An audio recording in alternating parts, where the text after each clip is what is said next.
Okay, so before we start today, I actually do have something else to look up here.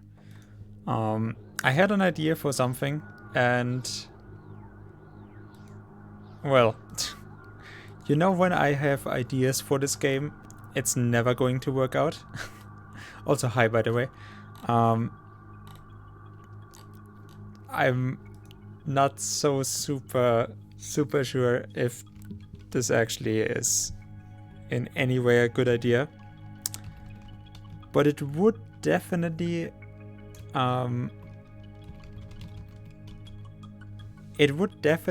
have an impact on what I can play and what I can't play. Interesting. I don't see any life leech on this one. It does have life and it does have leech. That's stupid. Okay. Wings of Asphodel have very high attack speed.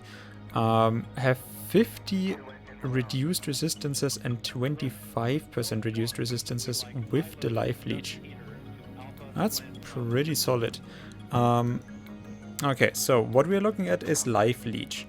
And I do want to look at, well, plus life leech percentage.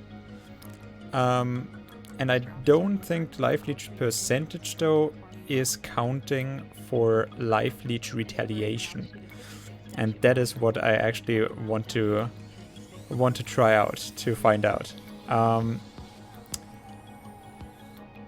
yeah, this was life leech. Okay, because this is the Myrmidon's pendant is what I want to wear, right? For this character that we are playing right now. But yeah, this one, solid. Rings, 70% life leech. That's a lot. In fact, life leech and energy leech. This would be pretty strong for what I'm trying to do. And also, this would have all of the life leech and energy leech resistance that I need as well. And 80 vitality damage resistance. Like, that's pretty solid. I'm almost like, oh, this is not horrible. You know, even like a little bit of defensive ability. Obviously, it is made for the Spirit Mastery, but like, it's an idea. It's an idea that one can have. Other ones were, for example, Agamemnon's Death Mask for Life Leech and Energy Leech. But like I said, if this one has those resistances already, I'm not quite so sure. This one just has the 100 bleeding resistance that I would really like to get, and also life. With rings, I thought the other one, because it's really the other one, because the first ring spot we have already given away to something, but the other one would have been the Band of Souls, which has... Oh, and the Signet of Hope. Signet of Hope also has this. We have found this yesterday. The Band of... not the Band of Souls, the...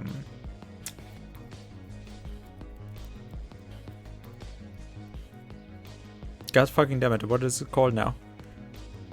It's another soul one, with 700 life. So I actually thought, like, oh yeah, 700 life. I cannot get something else in that spot, if I'm even gonna go for it. Because another idea would be 10% life or 12% life, and then, you know, 28% strength if we are gonna find it. But yeah, no, this is a lot of resistances. And like I said, life leech and vitality is something different, and also energy leech, a little bit of it would be nice to have.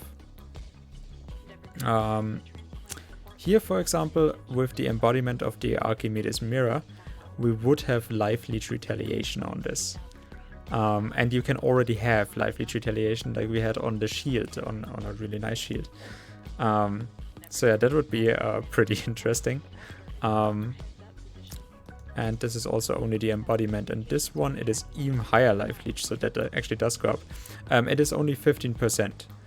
That's the one thing I actually have to say. I'm not quite sure how that actually goes. But yeah, life leech retaliation, so, well, we would have one here.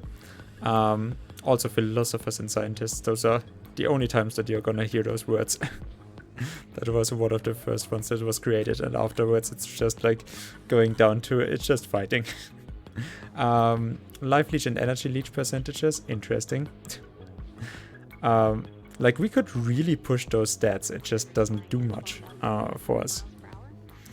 Life leech, energy leech, yeah, sure, but not really that much needed on an artifact. This also doesn't have any life leech retaliation, huh? I would have had high hopes for this one, but apparently not. That's a little bit sad. Scrolls? No. Okay. This one though has 25% for 105 life leech retaliation. That's actually a lot. Also extra life leech, also attack damage converted to health. I mean, this is a shield that I never thought I would use for anything, because this is super common as well. But yeah, not horrible. This one, life leech, energy leech. Yeah, I mean, Essence God is not horrible either. Has bleeding, has skill disruption. Has -12 reduction to all requirements. That is actually fine. Premonition, which we have on right now. So this one is my life leech retaliation. And the elemental resistance.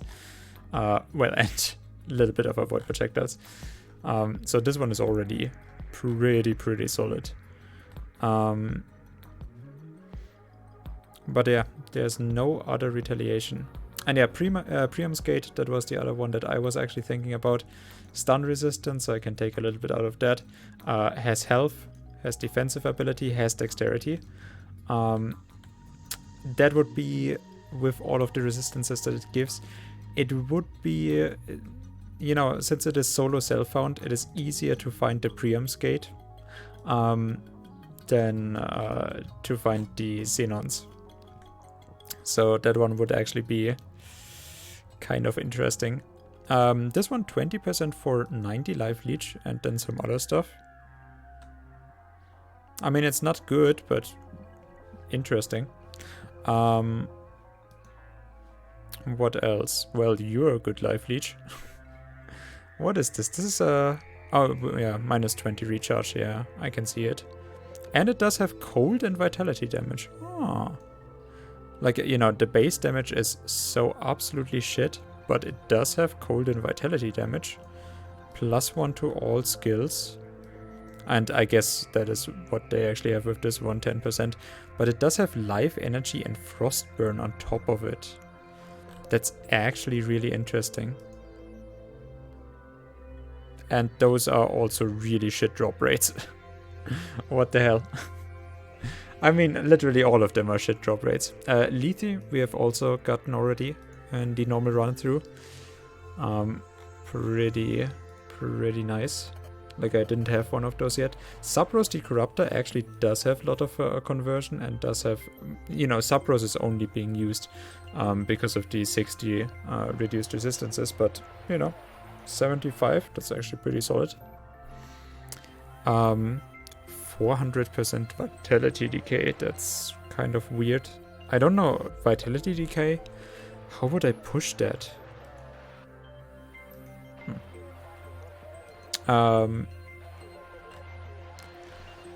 Yeah, looks bad though. Looks bad for life leech retaliation builds. Let's see. Vitality retaliation I don't need. I need life leech. Retaliation. Okay, so 10% for 150. That's pretty strong, but it is only the shittiest armor possible.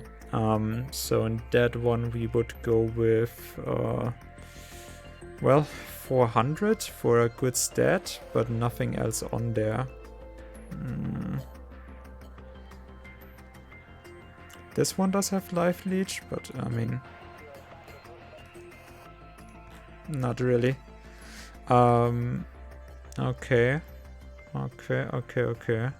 Less, well, okay, Pluton's Wrath, that reps, that is actually pretty good. Like, minus recharge, that is the whole thing for the Pluton's Vestments. And then 50 less damage from undead and demons. That is pretty solid. this one would be even better. I've already found the windswept Greaves in normal, and I actually thought, okay, that, you know, because I already had the shield and then I found this, that I actually thought, that could be a build. But yeah, doesn't really. Lethargy, 30% for the life leech.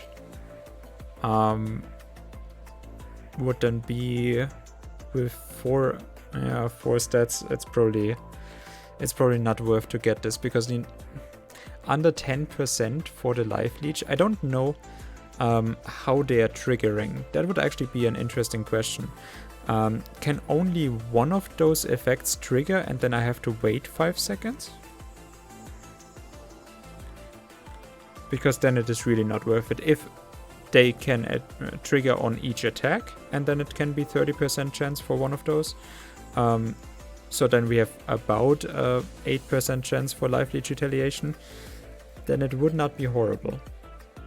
But only then. And then we would still take Phobos, because this one has a secured life leech retaliation. Well, and, you know, +1 to skills for the attack speed, so we would take this one anyways. So at least I found one good item. 90 life leech retaliation with this one. That's not bad. That is also safe. I mean, with this one, 600 strength, with this one, 500 intelligence, so I'm not quite sure if that is...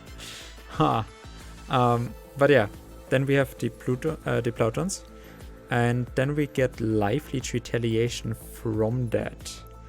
And that is not actually getting too much stronger, so we need only 2 pieces for that.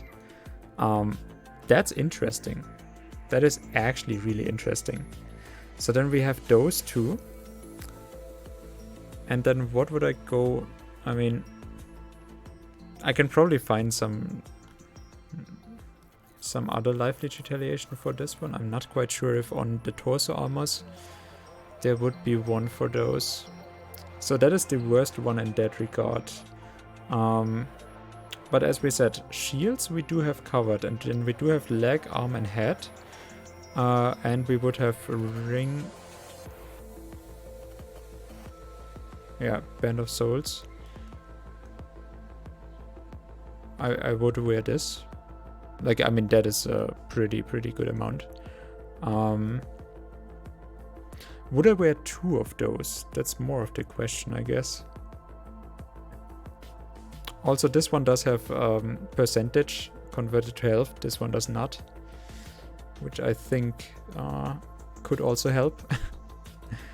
And yeah, amulet. Amulet, we don't have anything. So I guess torso armor, amulet. And then maybe the shield even, because, you know, with the shield then we do have this one for the extra leech. So then it is worth more for me to get a green shield and have some stats on that.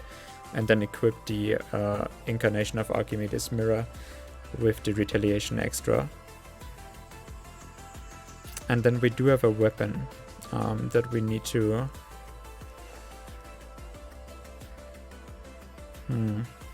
I mean, that's a lot of vitality damage, the Knitbow. Fucking hell, that is... it is also the strongest life leech.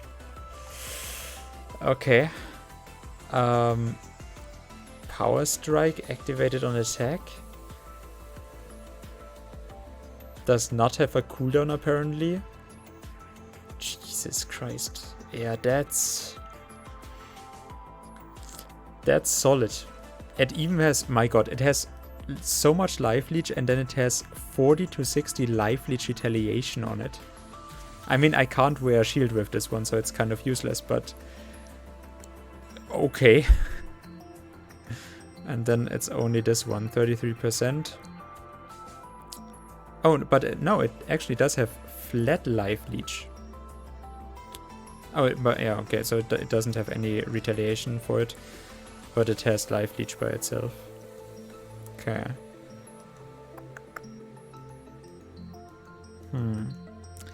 That none of the throwing ones have it, that is actually kind of weird. And yeah, then I have to see if I can boost retaliation damages. I don't think I can, like, for example, the life leech retaliation, I don't think I can actually boost that by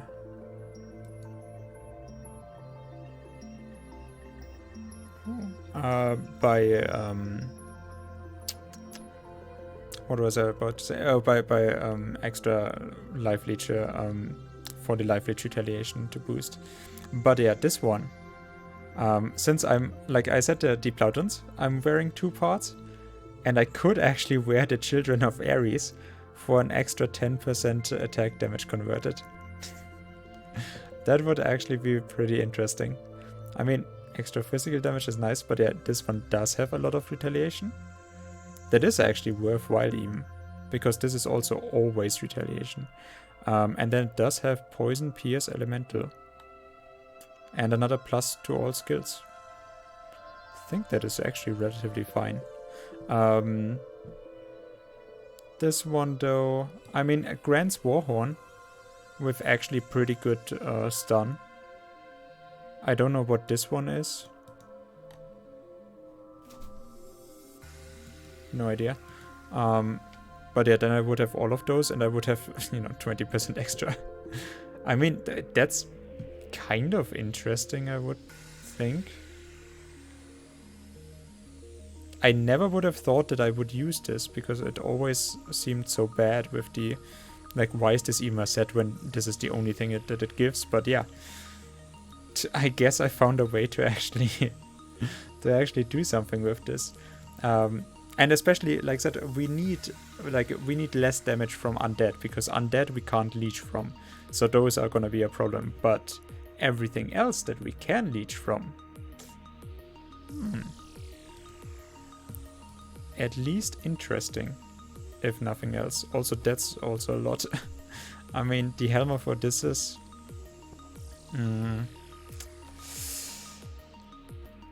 Yeah, but 90 is actually, like, this one is safe, and this one 66%, and then it also shares this.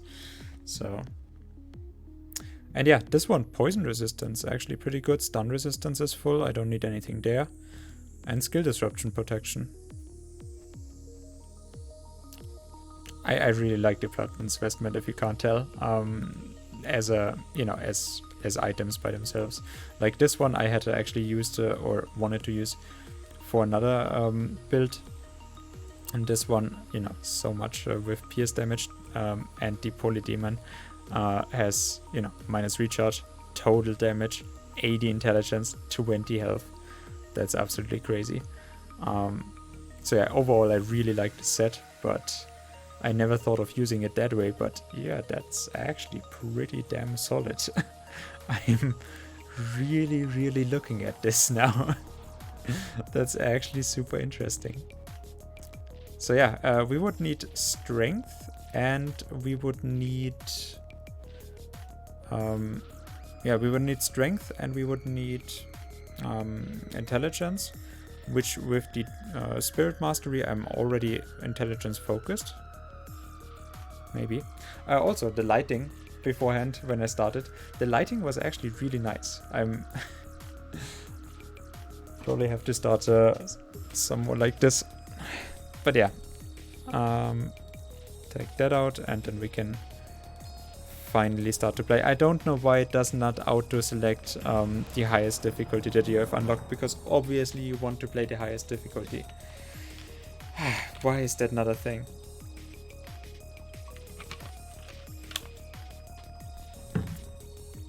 But yeah, so here we already can do, we can get a little bit better. So with this one, already about 200 health more that I could get. Hello. I just haven't decided what to put on with it yet.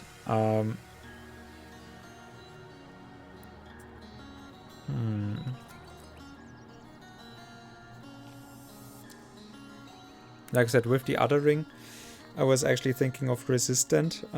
So this is insulated for fire. I was thinking about the resistant with fire and cold, because obviously we need a little bit there. And also, you know, when we take the shield, actually the shield, do I want to take the shield out? But for example, when we take something like the golden belt out, because, you know, it was just something that I was wearing, but here we don't need giants. The strength is nice, as you can tell. That's actually quite a lot. And otherwise, yes, the pierce. But, you know, the armor protection, as nice as it is, but I can find something for that. And, you know, fire resistance then would be nice to actually get that a little bit up as well.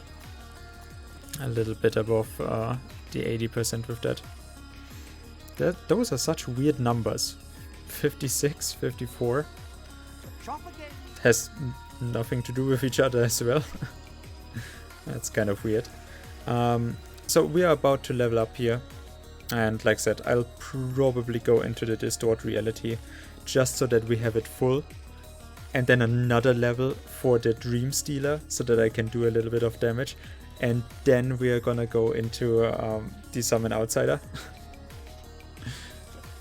Something like that. I'm not quite yet sure, but yeah, it will probably end up something like that, just so that, you know, it's a little bit also. Of course, we are gonna get a hero monster instantly. Around here, yeah, you really find the hero monsters. Yeah, like Kerplunk is actually looking for hero monsters, and I'm just running around like I don't really care.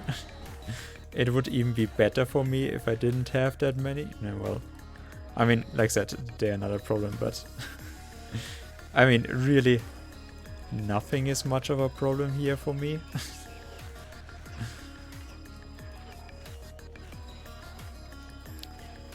But still. No, it's nice to have the hero monsters because they give extra. Well, they can have extra Gion, and obviously they give extra experience points. So nice enough, if nothing else.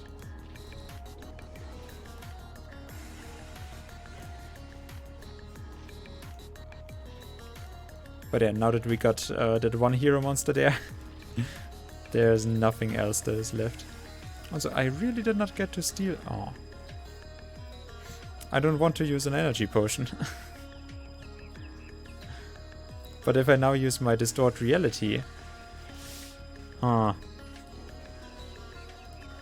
then I don't. Oh, no, I do have enough for my Shadow Strike. It's actually only 70 energy. Huh. That is less than I thought. Okay, let's. There we go. Let's steal.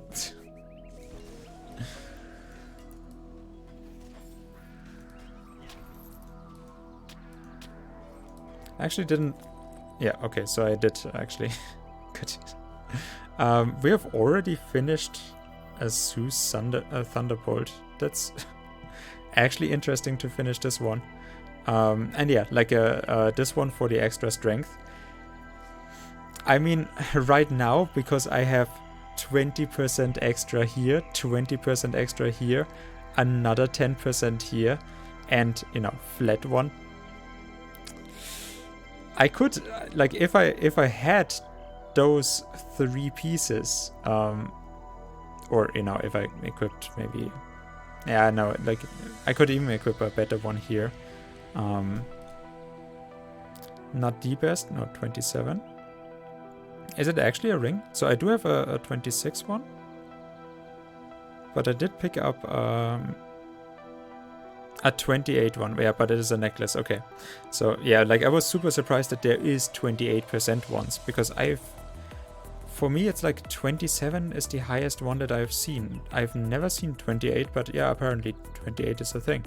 But yeah, so in rings 27 is, no, in rings 26 is the is the highest one, I think. And those then 27, 28 is for necklaces or for amulets. But yeah, like I could have even a little bit more, so 25%, and then 10% here, 20% here, so 50, over 50%, 55% for extra strength. And then we could spend the other points in dexterity and the rest in life. Like if I just spend some 10 points here, that is already 500 life. And with this one we would even get 3% more health, so you know, like I mean, how far can I go right now with this? We can go to almost 7k life.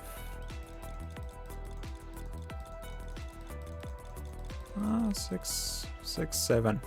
Yeah, 6, 7. I mean, that's pretty solid, as you can see. That is, it's definitely pretty solid, but not yet worth it. No, I can't spend that many points on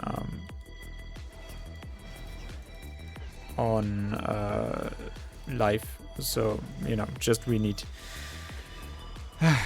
so much more. Necklace of Guile. I mean, sure, it does have avoid projectiles. So in that regard, that is actually very cool. Like if we found an annulling of Guile, it wouldn't even be like, I would probably not say no to it if we found something like that. I'm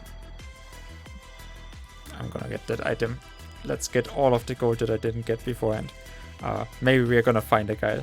Unfortunately, I can't get extra life of it.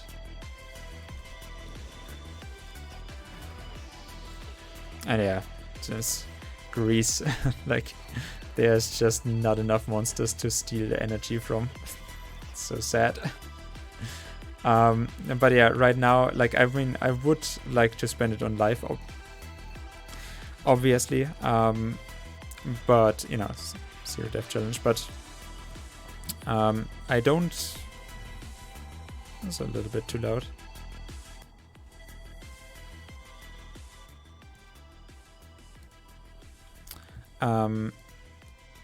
Unfortunately, I won't, you know, I won't have the points to spend much there. Right now, as you can see, though, we are gonna miss a whole lot already. My attacks are not very effective, and even though I miss, I will get a charge level up, so that is nice. But yeah, you will see a whole lot of miss and dodge and whatnot. I would love to actually spend points on... Ooh, cool. 2 of those. I would love to spend my points on dexterity just so that we get more offensive ability and we don't miss so much. Also, it would be nice, obviously, to get defensive ability as well, because, you know, staying alive. Oh, also, I think we can finish our bet stuff now. Can we? Is it 4? Yay! Okay, so let's see what we actually get out of this. 15% attack speed. And it actually went up 15 because we had 82 beforehand. That's actually pretty good. That's solid, dude. The game is really being generous to me when I play on Deathless. I'm not quite so sure. Also, we kind of wanted to keep the dog alive a little bit and not hit it with the big strong attacks, because at least from that one I could leech. But yeah, as you can see, like, even that is not a problem. Like, even all of those enemies there. I don't know why those guys are not triggering to me.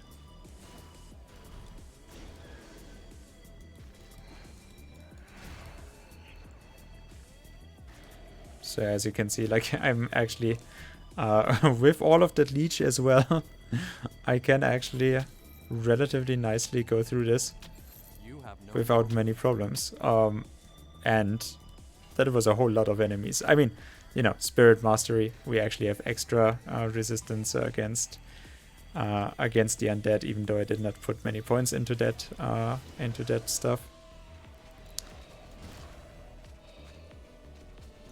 But yeah, we are very self-sufficient. And yeah, as you can see, when there's many archers, I'm actually really not caring.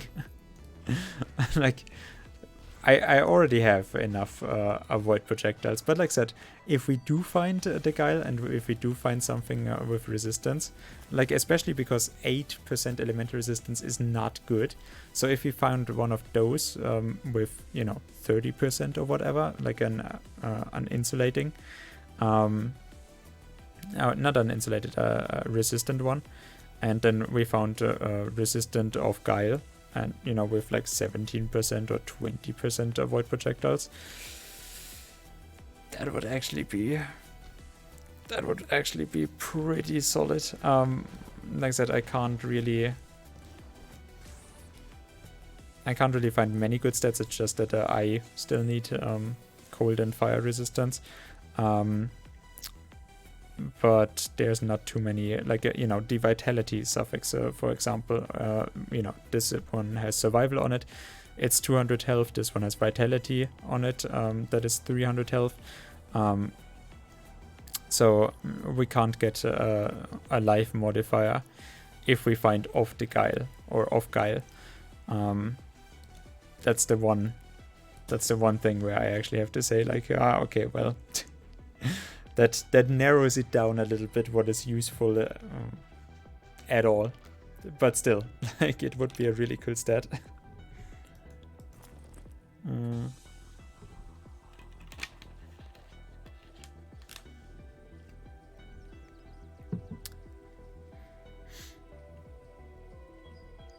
Oh yeah, we can find a double modifier for bleeding and poison, and then the other one has like cold and frostburn damage on top of it, and then off the guile with extra bleeding, poison, and then the chance to avoid projectiles. Like, I mean, in general, if you get a double green, it's always gonna be a pretty solid one, but you know, just maybe not for the build that you're looking for, you know, to do, but pretty solid to find nonetheless, because it is just very cool stats to have.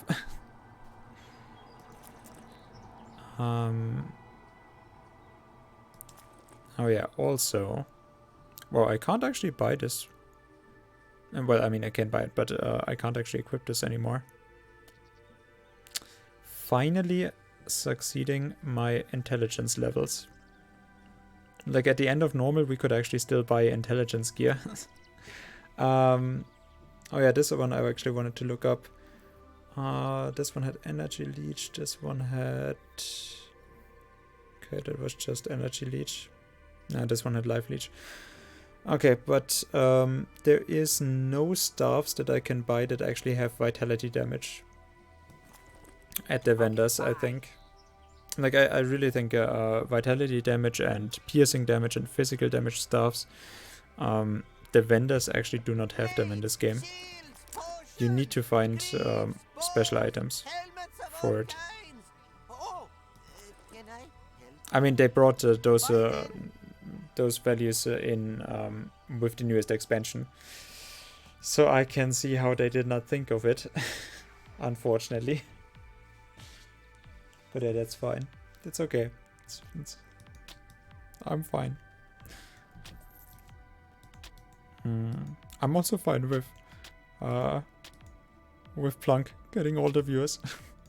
No, it's like, I mean, to a certain degree, I mean, it's obviously me with my stream, but you can see that it actually, like, he really built a community up with around Titan Quest, and you can see the difference with me being a variety streamer, that I just don't have, you know, like, I just sometimes I decide to play Titan Quest, and then my viewers did not know what to actually do with it, or they just hate watching the game and then they just don't watch me. Like, I mean, I even have my moderators that just don't watch me when I play this game, so Plunk doesn't even have moderators.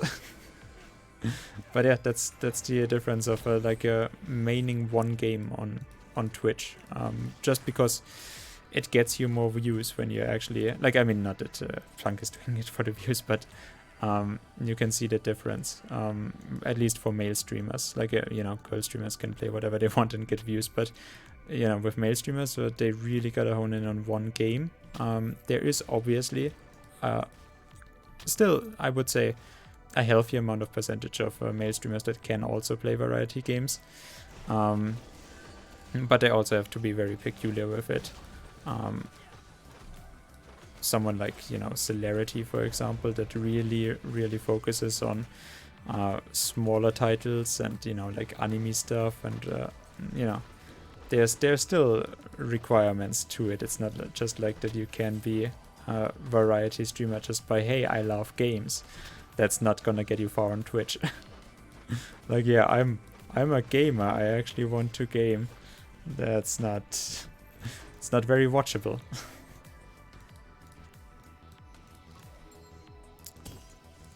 I would have hoped for more from our Sepulchres, that I'm actually with the Sepulchres with as much luck as we had so far playing this character, and what items we can find from normal Sepulchres even. I would have expected that we find something special, but nope. I mean, I'm already finding more than enough. Yeah, see this one, for example? Has life leech retaliation per second. And with the one that I have... Okay. With the one that I had, this one had physical damage, strength, and even better. I don't know why this one actually has so much. This one has reprisal, this one has retribution, so I guess retribution is just the higher one. But yeah, this one actually has pretty good life leech. And 15%. Okay, so that is staying the same, it's just the value itself. Still, you know, with Cyclopean, or maybe even find a Herculean or whatever, or a Titanic, would be pretty cool to actually get. And then obviously we could put the Archimedes on, you know, like, I mean, it would do damage at least, especially with the retaliation damage. But I mean, life leech is also a form of damage. But then again, like I said, the Phobos, or the Children of Ares set, that actually looked pretty cool. Like, you know, mixing sets is something that I normally don't do. But I'm 100% sure that we have Phobos and Deimos. And yeah, then the two Plautons would be doable. Artemis.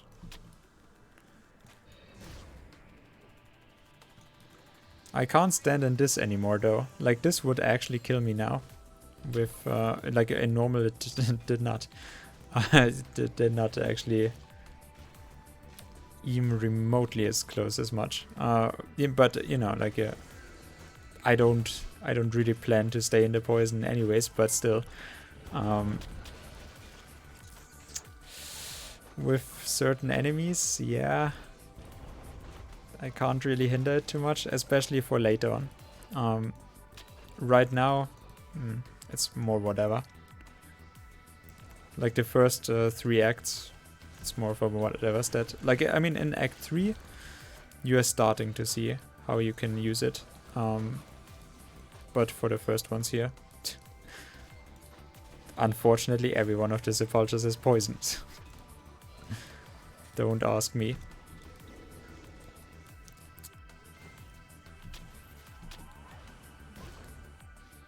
Let's get my energy back. Okay.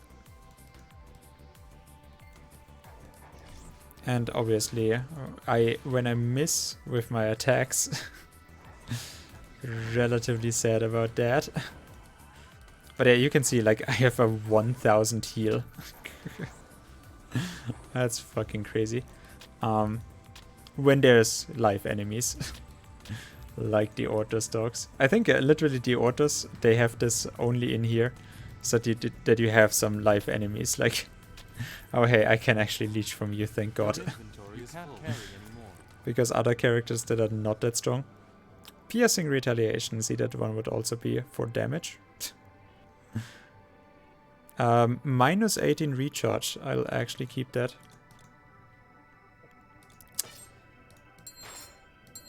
That is actually something that I'm very much looking for. Minus recharge, and then we can actually put, you know, we could possibly put on the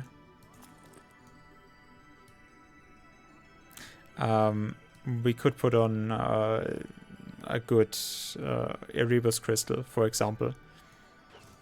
That would be pretty solid. And yeah, now with my stuns that I'm actually regenerating so much on top of it now, that is very solid. And that I got a 15% attack speed. That is actually amazing. Because I thought I would get the energy leech, because energy leech modifier or completion bonus is like 45%. Just, there's no big impact with this weapon, I just have to say. Like, that is the one thing about Evoke. I'm hitting. Like, I can't tell whether I miss or I hit from the sound effect. Just because there's so little of a sound effect.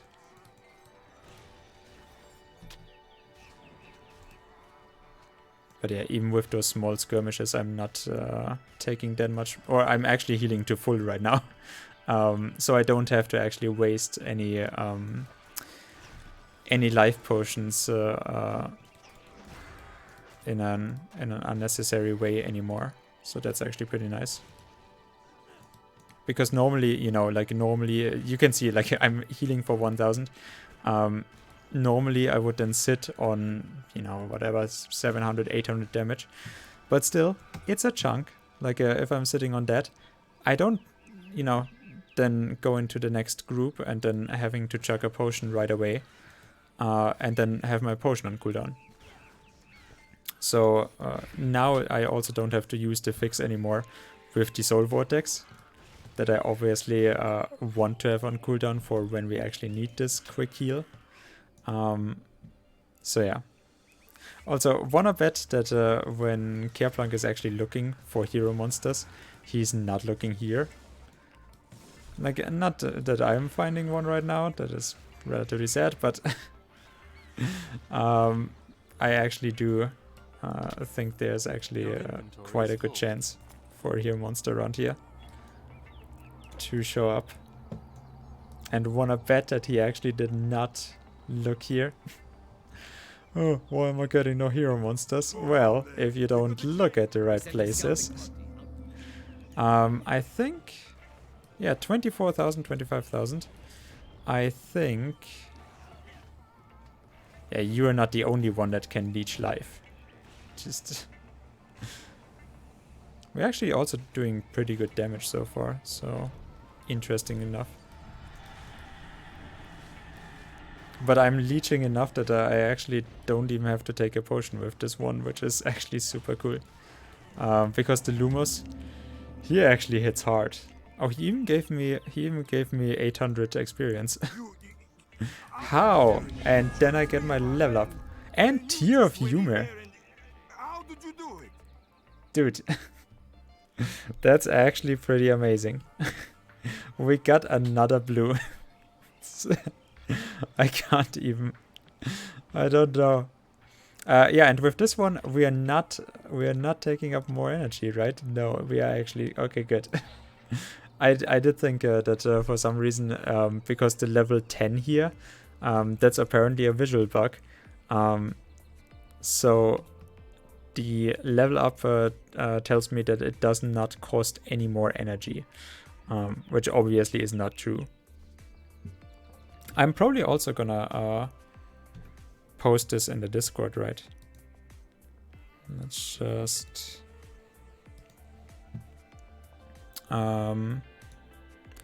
Titan Quest, bug report.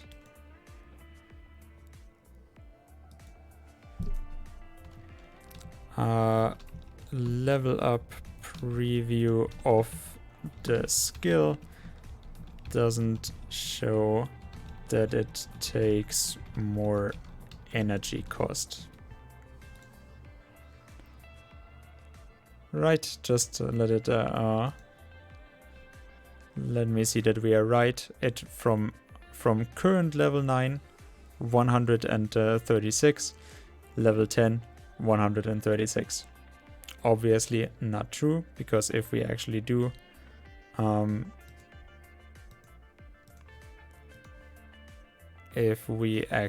put the points in, then we have 136, then I put 1 point into level 10, and then we have 140 energy cost. I mean, then I guess my description should not be that it doesn't show that it goes up, but it doesn't show it correctly at all. But yeah, I mean, good enough. That's not, you know, like for 12 points, for 12 energy points, I'm getting to 225 flat damage and 164 vitality. That's solid. Okay, so now we have the Tear of Humor.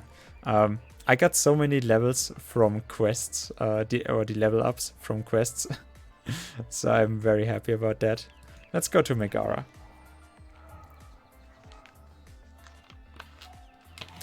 Today I also, my god, today was nice weather. Again, luckily. But are you sure? No one has seen a Telkin since the war between the gods. It's actually interesting that he has a new thing to say after we get the message from the Oracle, because normally they don't do this. Normally the characters don't change their stuff, but you know, this was base game when they still actually really cared, and that's a cool addition. When they still cared. But yeah.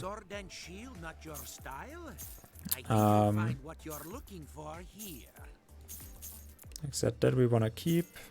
It's actually very good to find. Just selling the relatively useless stuff. Okay. And my allergies are like it's just gonna be for 5, 6, maybe 7 weeks. But yeah, I could not even sit with an open window in my room because allergies are not. For the moment, it is just so shitty. So I'm actually gonna close my window here as well. Just before my nose is clogging up again. It will sound weird in the microphone.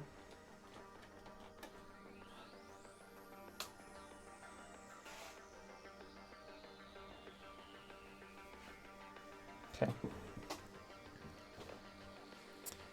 But like I said, I'm lucky enough that my allergies only last for a few weeks. Come again. So it's not a huge problem for me. But you know, it's annoying, but not a problem. Okay.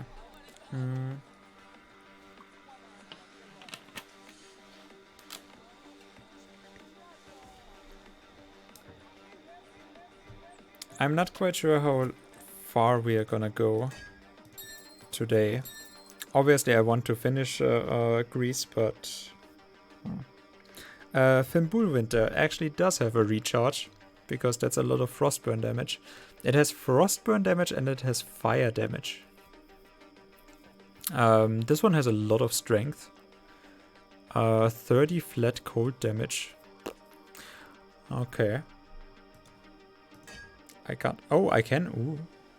Yeah, with the extra strength. That is actually a lot more damage, but obviously I'm slower. Actually, this one is 85. I thought 82 is slow. Not quite sure what it is, but yeah, good enough. Okay, and now I can show you how strong our heal is. No, like our heal is actually pretty solid. That's actually helping. I'm never going for life leech normally, but it's actually pretty nice. Like I really don't have to use any health potions as long as I can leech. Oh, and as long as I can stun the monsters, obviously. Like we needed very little beforehand because of the stuns already. But now that we need even less,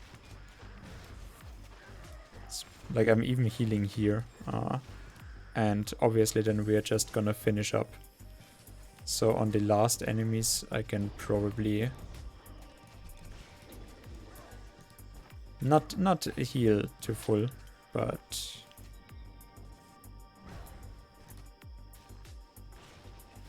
as you can see, like if I really wanted to, I would tap them. I mean, I would also tap them with the trance, so. But yeah, like this is kind of the range where I actually want to chuck a potion. But now I would actually say, you know what? I can leech a little bit.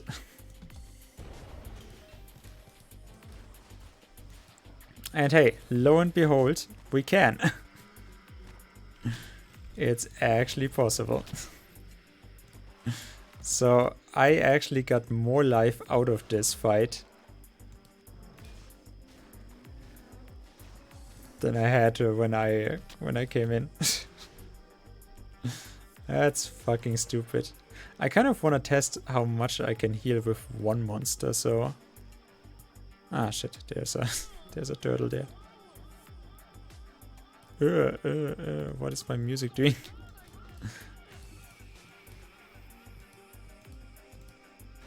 So yeah, one monster is actually giving me 300 health from this already. Like I said, when they are dying, there's nothing to leech anymore apparently. I actually would like it if if it would extend to like how hey I actually put a leech dot onto this one, so it stays even if the monster is dead already, just to finish that heal, but no, it ends abruptly. Still 300 health from just one monster, and then if I do tap all of them,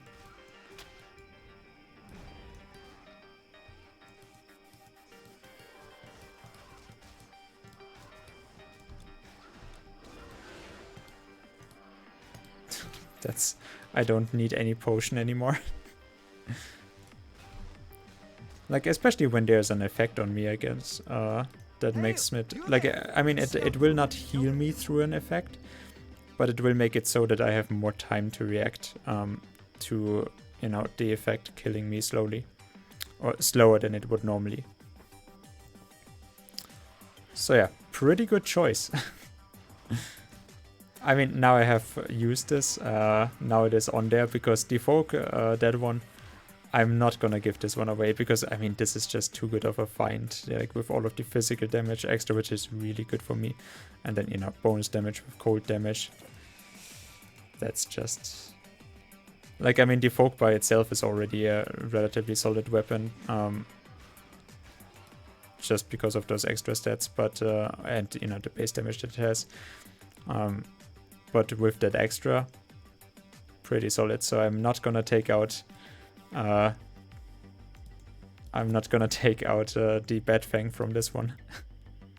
So if we wanted to put the Bat Fang on somewhere else, well, we do have we do have to make another one. You were in the swamp after Yes. the scouts get back. Almost 40,000 experience. How much did I get from the other one?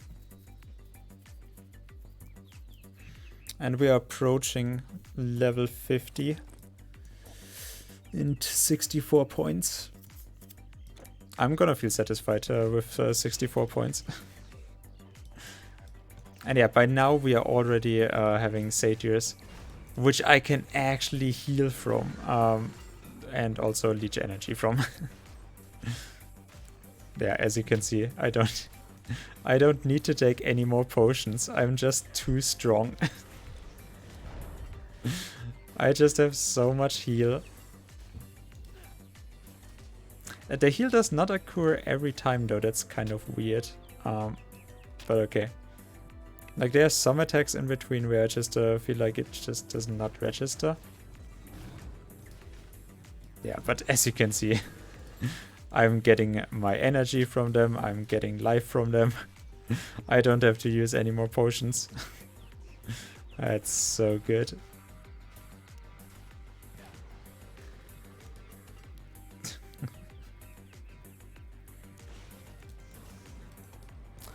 Oh hey there. Let me actually bulldoze through you in a very humiliating way because you can't even put a scratch on me anymore.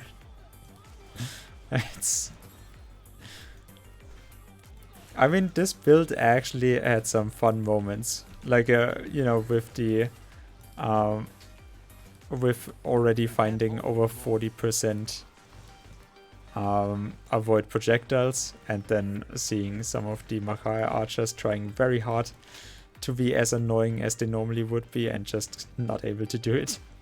And then the giants that actually hit me for literally 0. And now we are healing through the satyr camp. That's pretty nice. Okay, let's take that.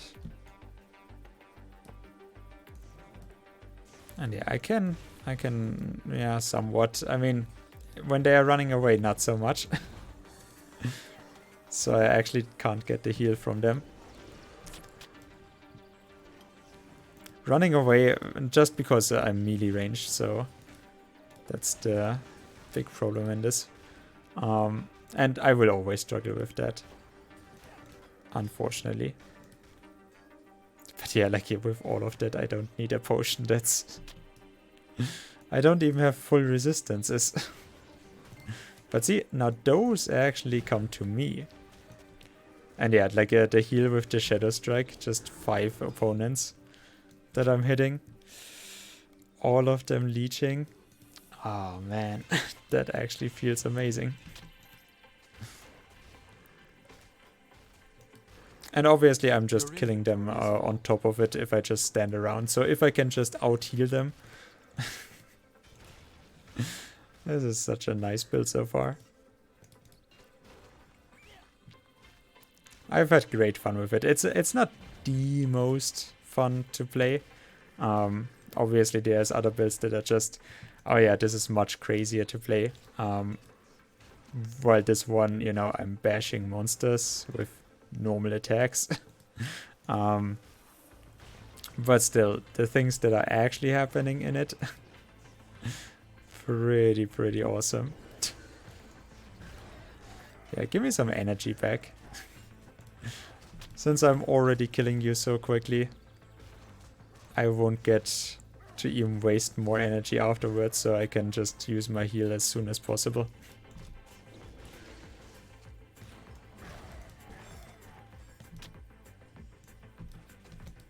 Also, now because I actually got the sound up for playing this character, just to stay more safe, because a lot of it is going over sound.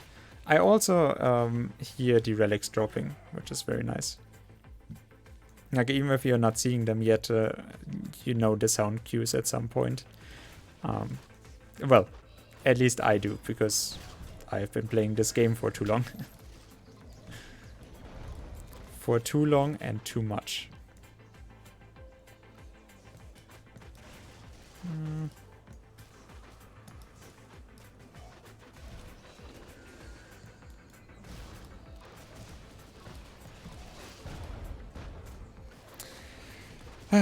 Just with those guys. Even from the zombies I can't heal, that's so sad. But yeah, I can very easily get more more resistance against the undead, so even those are not gonna be a big problem for me. And well, I mean, not that they are not right now. Like right now in those first 2 acts, I doubt that anything is a real issue for me. Like, I would actually legit be surprised if something really hit as hard that I would say, like, ooh, I actually need to run away from that. Like, you know, tactically, that I can't tank, like in those situations that I have to, you know, take a step back and wait for the cooldown or whatever, yes, sure, but that I actually need to run and, you know, calculate how much damage it is going to do with this and that. If that happens in the next 2 acts, I would really be surprised. I think the next time that it will happen at all is maybe beginning of Act 3, just because the armor is not high enough anymore, or then end of Act 3 with the Tiger Men or the Draconian mages. The Draconians, yeah, they will actually probably be like, that is my bet right now for the moment. But yeah, the undead also have a lot of archers or a lot of ranged units with projectiles, interestingly enough. So they actually with my avoid projectiles. It's very cute.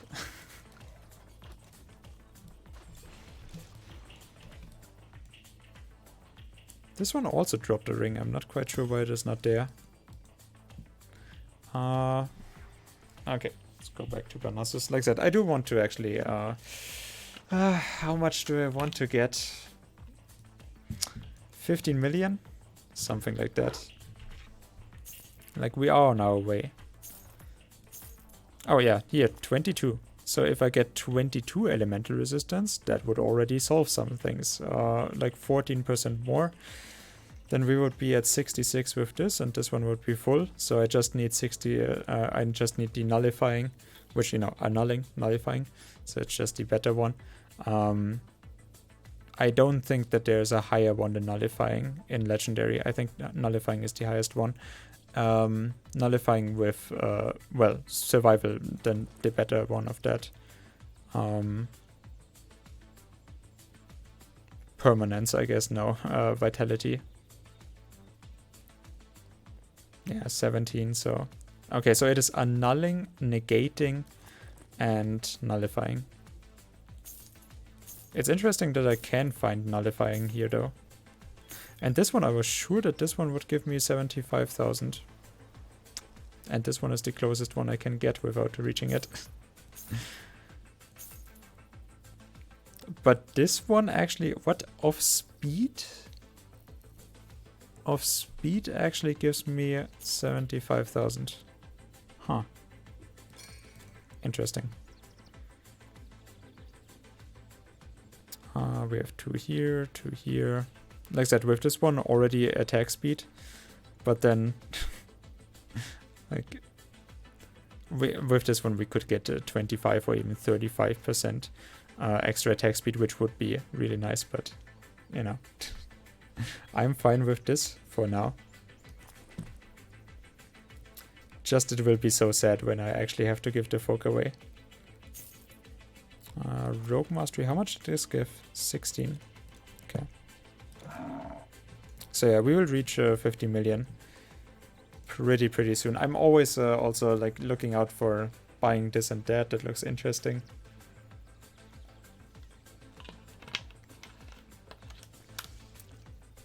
Even with this character, I can't actually take it off. But yeah, also this stuff I actually probably gonna put into the relic vault just because I like to take some items up, please. It just is not fun to me that I instantly have to go back and get more inventory space. But yeah, that's the big question. I mean, when we are gonna find more blues. Oh god. Or even a legendary. I mean, that would kind of be the maximum out of the stream now. Besides, you know, how far we are gonna get with it. But finding another legendary item. Or a really good green one, I guess. Although I don't know which one I would even want to find green. I don't actually know specifically. Oh, it's a dead bug. It's so stupid. Like you're transitioning in on the door, on the door or on the stairway, and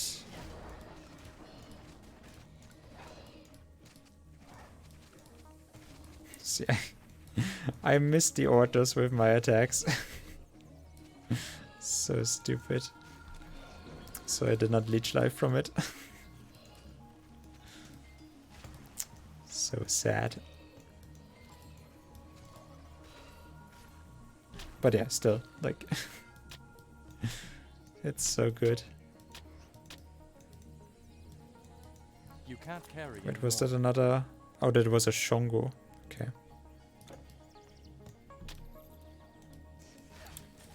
Shongo Bongo. I thought it was a Hungo Mungo. Hungo Munga.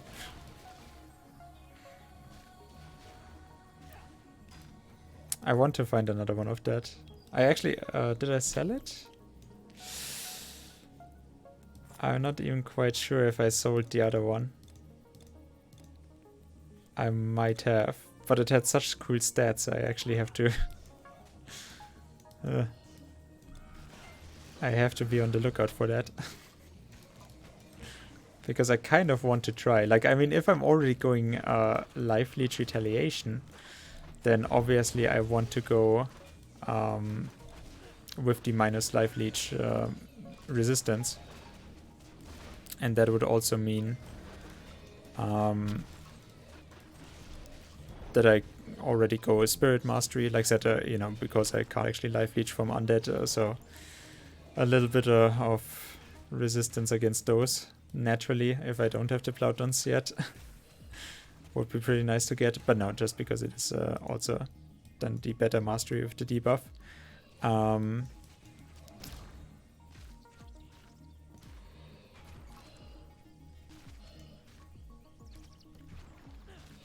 And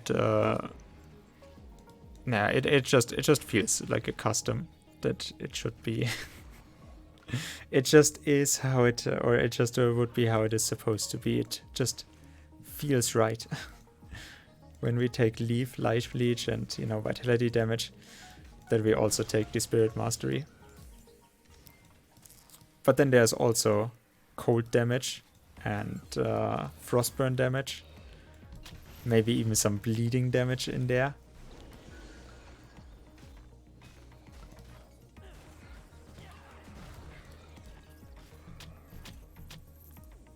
Okay. Come to me, money. I compel you.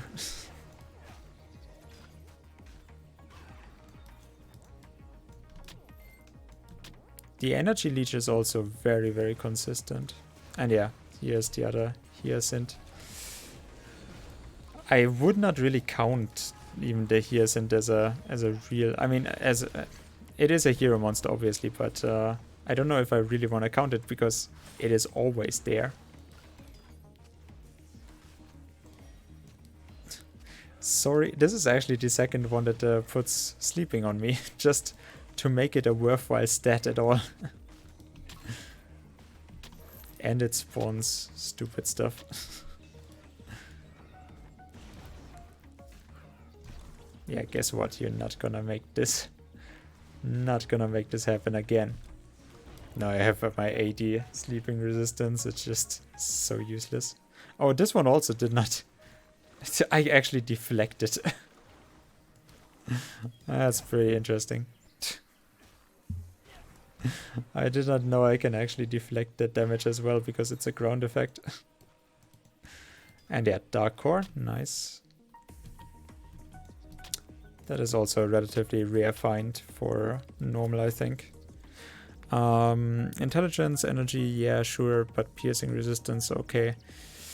Yeah, pierce lightning. I am not quite sure if I really need that, but we do have the embodiment of Zeus.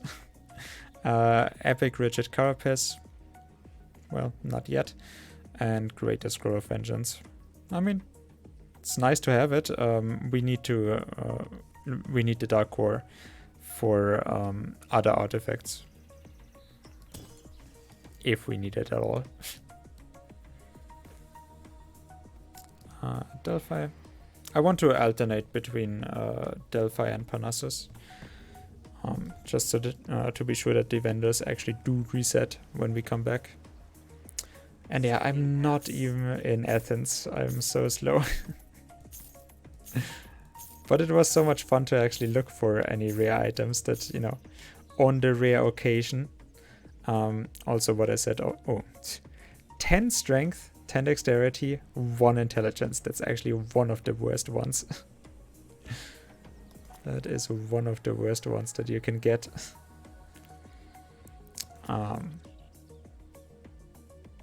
Yeah, and but like vitality would actually be really good to get on top of it, but no, not with those stats.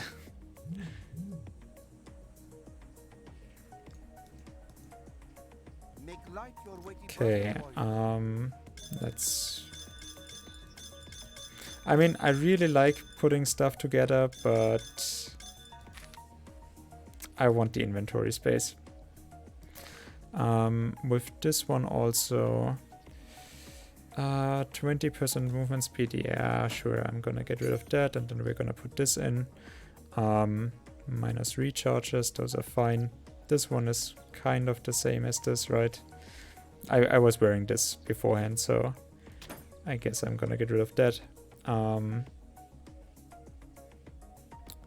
32, nope, I'm gonna put in... Well, I guess I'm gonna put this in. Where's the...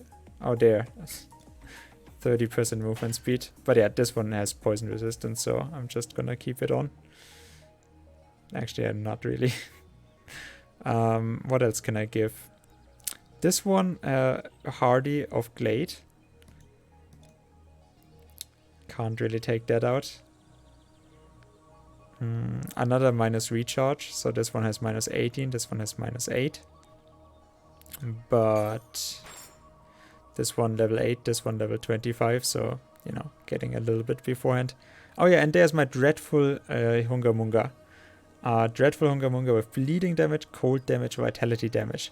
And then we can get off Guile with bleeding damage, poison damage. And like I said, there's another one with bleeding, poison, and cold and frostburn damage. So it's actually really nice to think about putting this on. So yeah, I got a little bit more inventory space. Actually, we do have... Oh no, those are just looking the same, huh? I mean, they are not completely looking the same, but they are very similar. Stonewall and Earthenberry. I mean, yeah, the names also suggest that they are similar, I guess. I also have two blue scale, blue dragon scale. That is actually very nice because, you know, like both minus recharge, minus energy cost.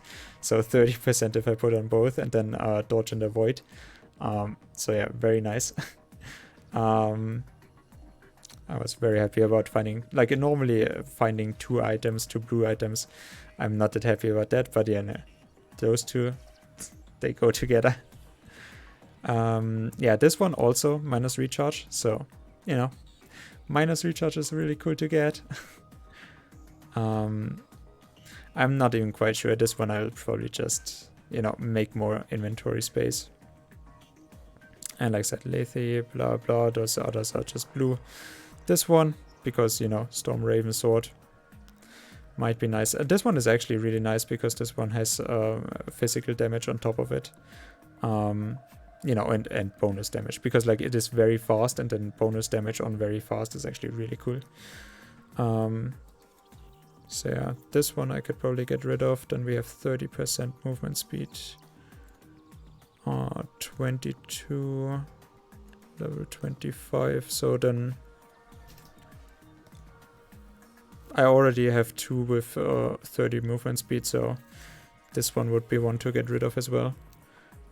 This one, like that, fire, double vitality damage, so really cool modifiers. The saber tooth I don't really need. It's nice that it has rolled fire damage, but otherwise it's just 35% attack speed on top of the very fast, so you know, it's always nice to have, but yeah. Sprig for the regrowth. And I guess this one, 30 cold resistance. Unfortunately, I don't have a better one with that. Like I do have another one with beast stuff, but with this one, cold resistance, I know that I had one with cold resistance that I wanted to, or that I thought about picking up. Oh yeah, and the Ichthyen Womper, because this one, I mean, this one does have bonus damage and pretty good one, 20 at average. So yeah, that one I can also get rid of probably. If I need a little bit more inventory space. This one, the Maraudor's Bone, relatively difficult to find. But yeah, other than that, I have a little bit of space here. Not really space, but okay. This one I actually... how are we gonna do this?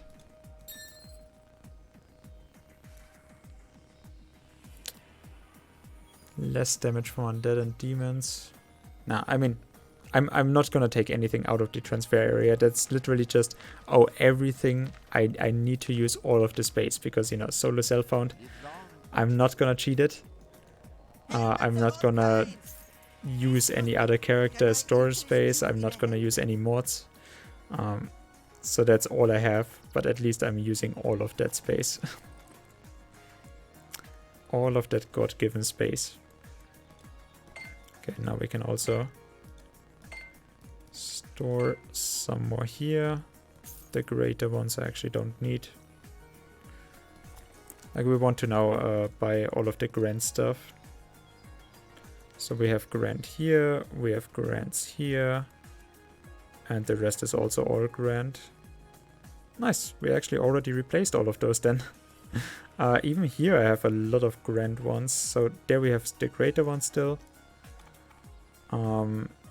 But for energy potions it's actually fine. So yeah, now I have a little bit of inventory space again.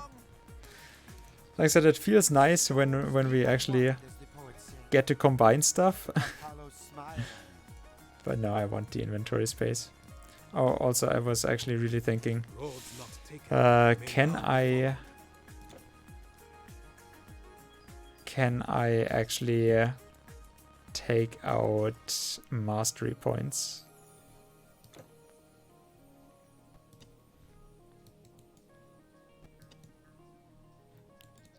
Okay, you cannot decrease points from a mastery.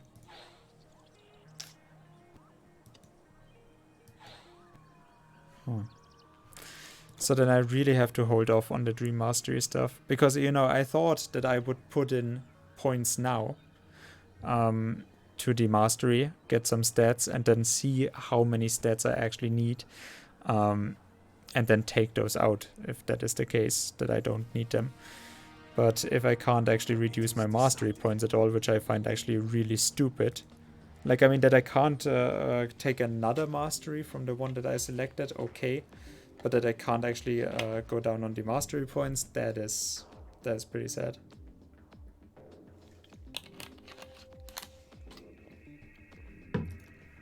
And I'm really learning to be on my own with this. 1.5 hours already without anyone in here. That's... I mean, Twitch is actually getting worse, I guess. Feels bad, man.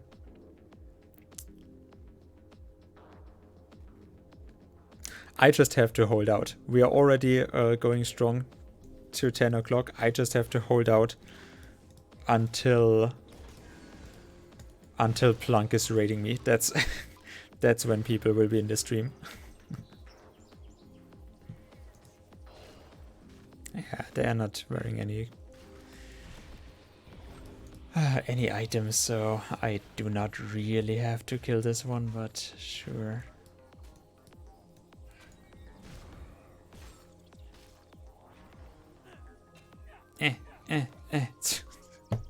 Did I just miss 3 attacks in a row?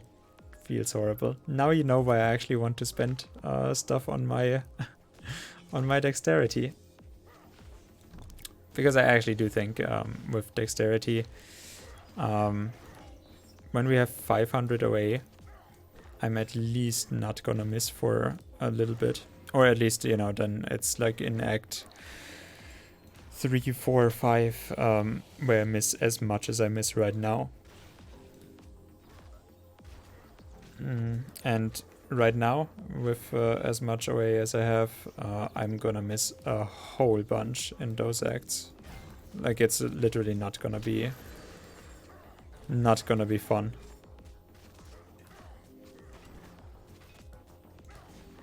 And yeah, I'm not healing for some reason. I'm not quite sure why.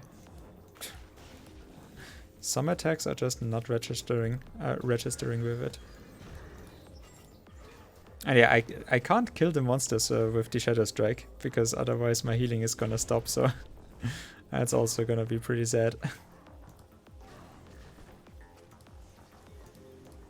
But yeah, I'm now not gonna take a potion, because I actually feel confident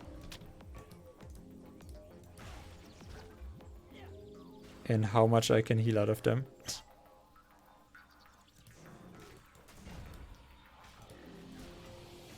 Yeah, and see, my heal actually stopped. I'm not happy about that. Still. Even if the heal is very janky, apparently, as a mechanic. Not quite sure if I'm so happy about that. I don't have to take any potions. So good enough.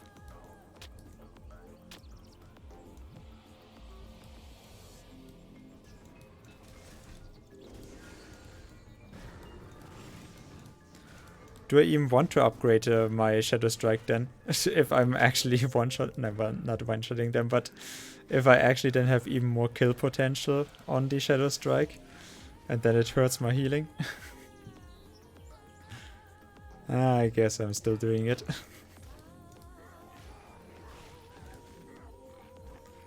We need to somehow kill monsters, right? No, I wanna go the peaceful route. I just want that monsters actually kill themselves on me. Not that I have to kill monsters.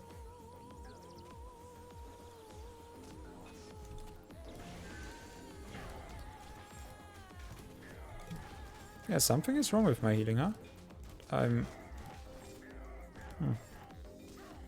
That was not as much leech as I would have thought. Like, not even just life leech, it was also not as much leech in energy that I thought I would get. Oh hey, and we got a hero monster. So much for that. That's why I stepped down again. Or why I went this way. Because, you know, the hill here... Ooh, that's actually really cool. It double casts... it first stuns, and then puts in this. Oh no, wait, it was the Elder. Oh god. And I actually thought it was super cool. No, it does. It's only one cast. Sad. Sad about that. Give me that. I can make more use of it than you guys.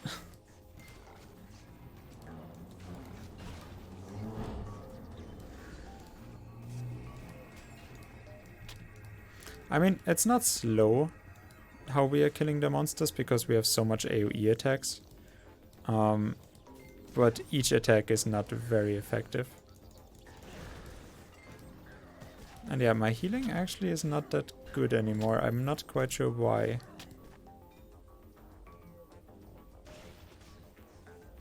Not sure if I'm a fan of that. Also around here normally you can actually find some pretty good items, but it appears that I'm not having that much luck today. Sad. But yeah, missing attacks, that is...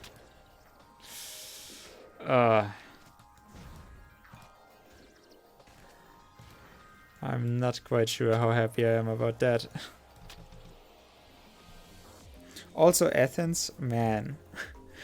Just imagine if you could actually come back to Athens and it would be this big. I mean, for some reason, there's fields in between the outer ring of Athens, and which is already then city part as it looks for this game, and then there's farms, and then there's the, I mean,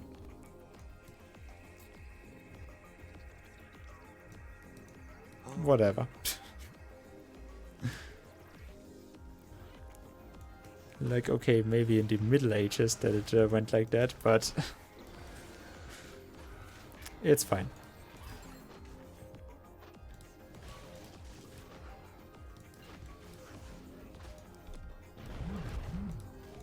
Oh, what?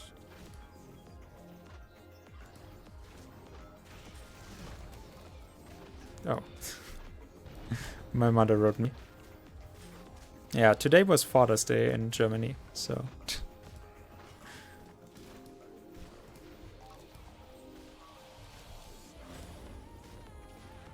Apparently, my father had plans today. Because I also just wrote him a message and did not call.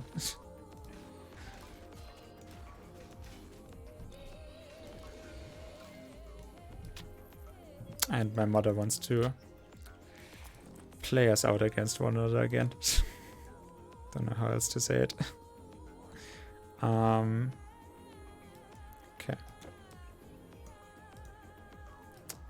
Haven't even filled up on all of the items. My god. I have too much inventory space now. And yeah, now we have to save them, I guess. Just because otherwise the Athenian soldiers are gonna die again. Although this is epic, so it's not that acute, but yeah, as you can see, they are very much still defeatable. Okay, so I saved 2 here. Yeah, this guy as well. Because they're actually coming up with me.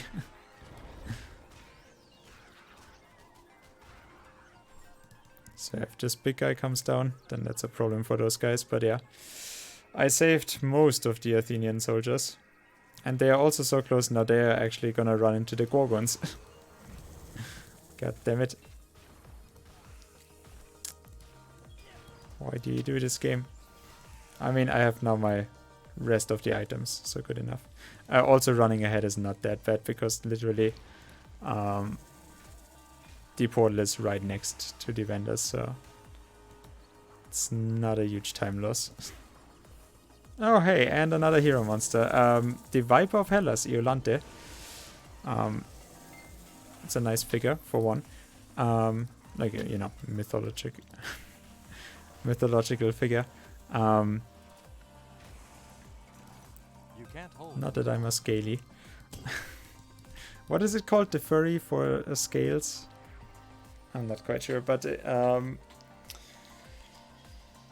from the hero Gorgons, it's actually interesting. You can find Stonebinder scuffs from them, and they actually have a pretty good chance. Like Medusa has the highest chance, and then the other two. But still, just a random Stonebinder cuff find, it would still feel good. Okay. So 48 life leech with Bloodthirsty. Seems to be the highest one.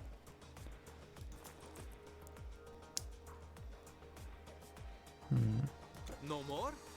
No more. Hail, warrior. I have the finest goods in Athens. You will find none better. Okay. Meh. Athena guard you. Meh, maybe What I'd not. like to know is, why did they come here? It was your wealth, yes. The You are a warrior. the out for blood monsters that cannot even think straight, and the undead that have risen again from their graves. Yes. Well, another overburdened warrior. They just want your money. I like that because yeah, that's actually lifelike. Some people can only see the money. Let's save our little tortoise from the undead also. You know, if someone wants to step into the park. Yeah, don't worry, my little guy. I have your back and your front. Most of the parts of you, at least. Swim without worry. Swim in your freedom. Because of heroes like me.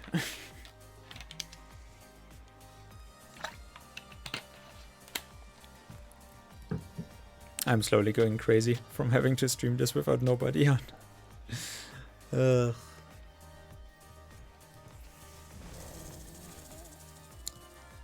But it's whatever.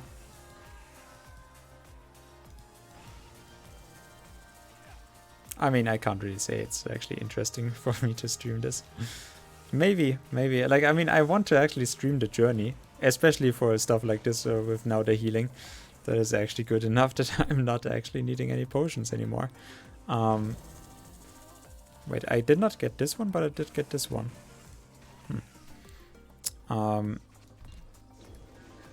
But still, it's fine.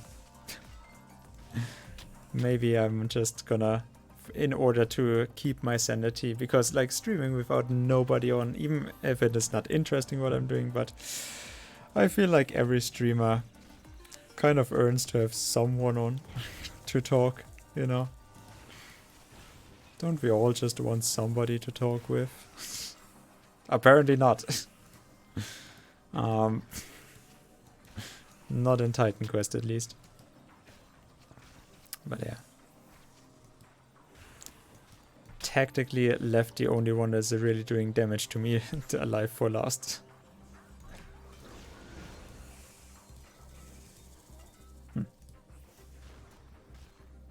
They're almost taking a little bit too much damage. And yeah, Pierce. Pierce is gonna be a problem. Well, not a problem, but always gonna do damage to me. I mean, for one, because I have just about 40%. I mean, 40%, that is good enough. I don't... even Legendary, I will say... I mean, especially if I get a Necklace of Guile. That would be... My god, if I get the Resistances and then of Guile... Oh, it would feel amazing. Like, I mean, I would still give up a little bit of life, obviously, so that's not... I would not be too happy about it, but still. I mean, like I said, in the necklace, we can really, really get an upgrade still. In the other parts, well, on the ring, yeah. Like, even on the better ring that I have found now, the better one that I have not yet equipped, even there, I can still find the better rings, but from the items that we do have, it's literally just I'm gonna wait until I can replace another veterans with just higher armor, and then I'm gonna struggle even more with my strength. But yeah, apart from that, all of the other ones work together really, really well. And the problem is, well, I mean, it's not so much of a problem, but the thing is, if I want to take one blue out the blues that I have all then 2 or 3 resistances, and if I take one out and, you know, put some other item on and can replace one of the resistances, then that leaves another resistance open. So replacing blues is really, really difficult. Just like replacing legendaries is really difficult, because, you know, if you put them on, then they most likely are good for more than one stat. That is why you do it. And unfortunately, well, I blocked I blocked the and yeah, we had 140. So as you could see, 140 is about where I say, like, yeah, this is smooth. This feels actually pretty solid. Obviously a little bit of slowdown there, but we just need a constant battle marker, that's it. Just constantly. Maybe I can get it to bug out. That is basically the ultimate one for speedrunning Titan Quest. Can I maybe get a shrine to be permanent? That would actually save you so much time. Also, do you have something special on here? No. It looked special for a moment. Like, from the backside. From the inside. It is one! There you go! It actually is! Wait, so I actually corrected myself to be wrong. My god. Yeah, there we go. Awesome. We actually found a really cool looking item as well. Let's put that on here. God fucking damn it. Okay, here. That's actually looking really cool. Physical damage, strength 150 health, avoid projectiles, and really good pierce resistance. And 200 instead of 8, instead of 108. But like I said, this one has physical resistance, and it has really good physical resistance. That is nice. It also has avoid projectiles, which, yeah, cool. It has life, cool. It has extra damage, really nice. But cold and lightning resistance, well, the lightning resistance, I can take this one out and be still pretty solid. But the cold resistance, where do I get that from then? So it is really difficult to replace blue items, but we actually found a really cool looking blue item, so I'm actually good with it. I doubt that the Athenian traders have reset already, right? We're probably gonna find them with the same items. Well met. I actually did it. Nice. Very cool. Juggernauts of Momentum, also pretty good. Has elemental resistance, has stun resistance, has slow resistance, and has 25% physical damage. Like I said, Juggernauts and Veterans doesn't go together, unfortunately. But I mean, we already have really high slow resistance with this one as well. Of Inertia, and this one of Momentum is just the higher one. Still, you can also see 6 million, so this costs me half, or almost 7. So this costs me half of my money. So yeah, now you know why I actually want so much money. Like Veterans is then also in the region of Juggernauts, and if it is Veterans together with another thing, like, you know, not something else than Momentum, I guess, then yes, I need all of that money. Like, it looks like I have a lot, but really, and you know, like you find one item, you buy one, and then you see it directly afterwards another one, and then you just don't have it. So Farewell. Please buy something. Buy everything. I will just buy everything. Just give me your shop. No, give me your shop. I'm gonna kill you. Good.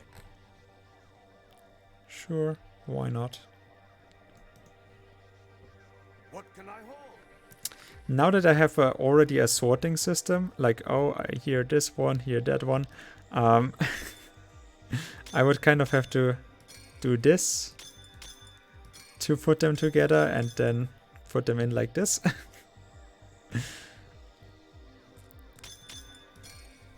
There you go.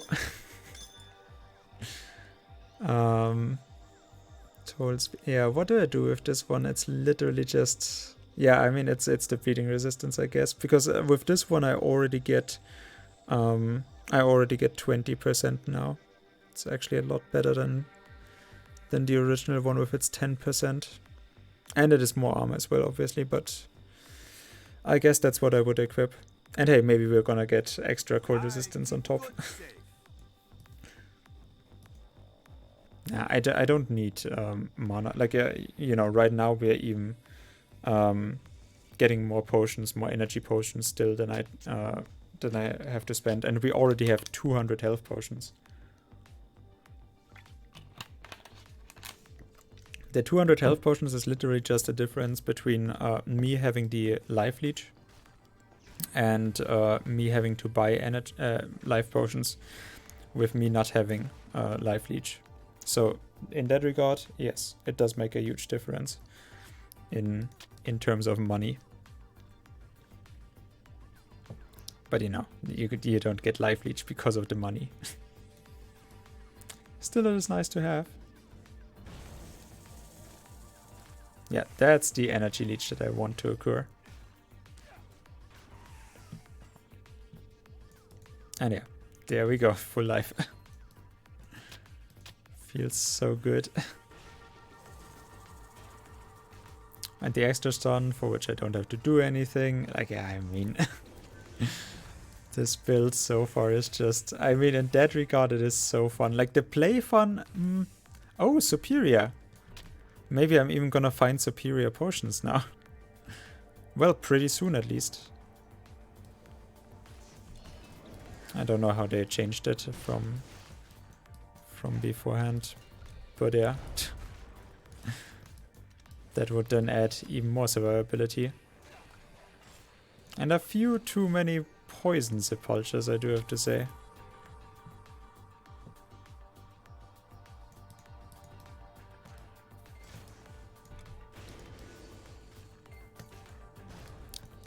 I mean, I have now killed so many monsters in between. Like, we have almost cleared out about everything, and then I get 2 blue items, which is, you know, I would almost say norm from what I'm used to.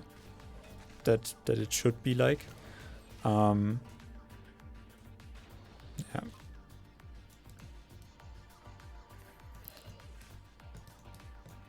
How it actually should be like. Here it can't be trapped, so that would have been another way for me to get another item. But yeah, I mean, there's a majestic chest waiting.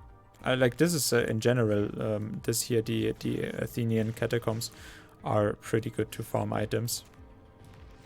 For no particular reason. No, but there's so many sepulchres and so many enemies that do actually hold items.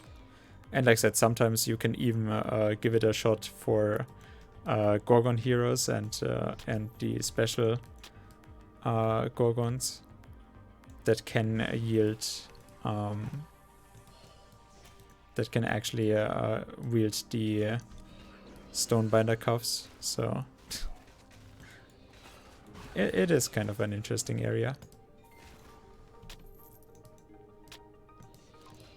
Okay, so you can still see, like, it's in this going over from Grand to superior potions, but it is kind of weird because that is a little bit quick, I would say then, because we started out in Epic to finding greater potions and then went very quickly, like in Delphi, to the grand potions, and now we already then would find, and now we would then find already superior potions, so it's a little bit quick. The sensations of dying.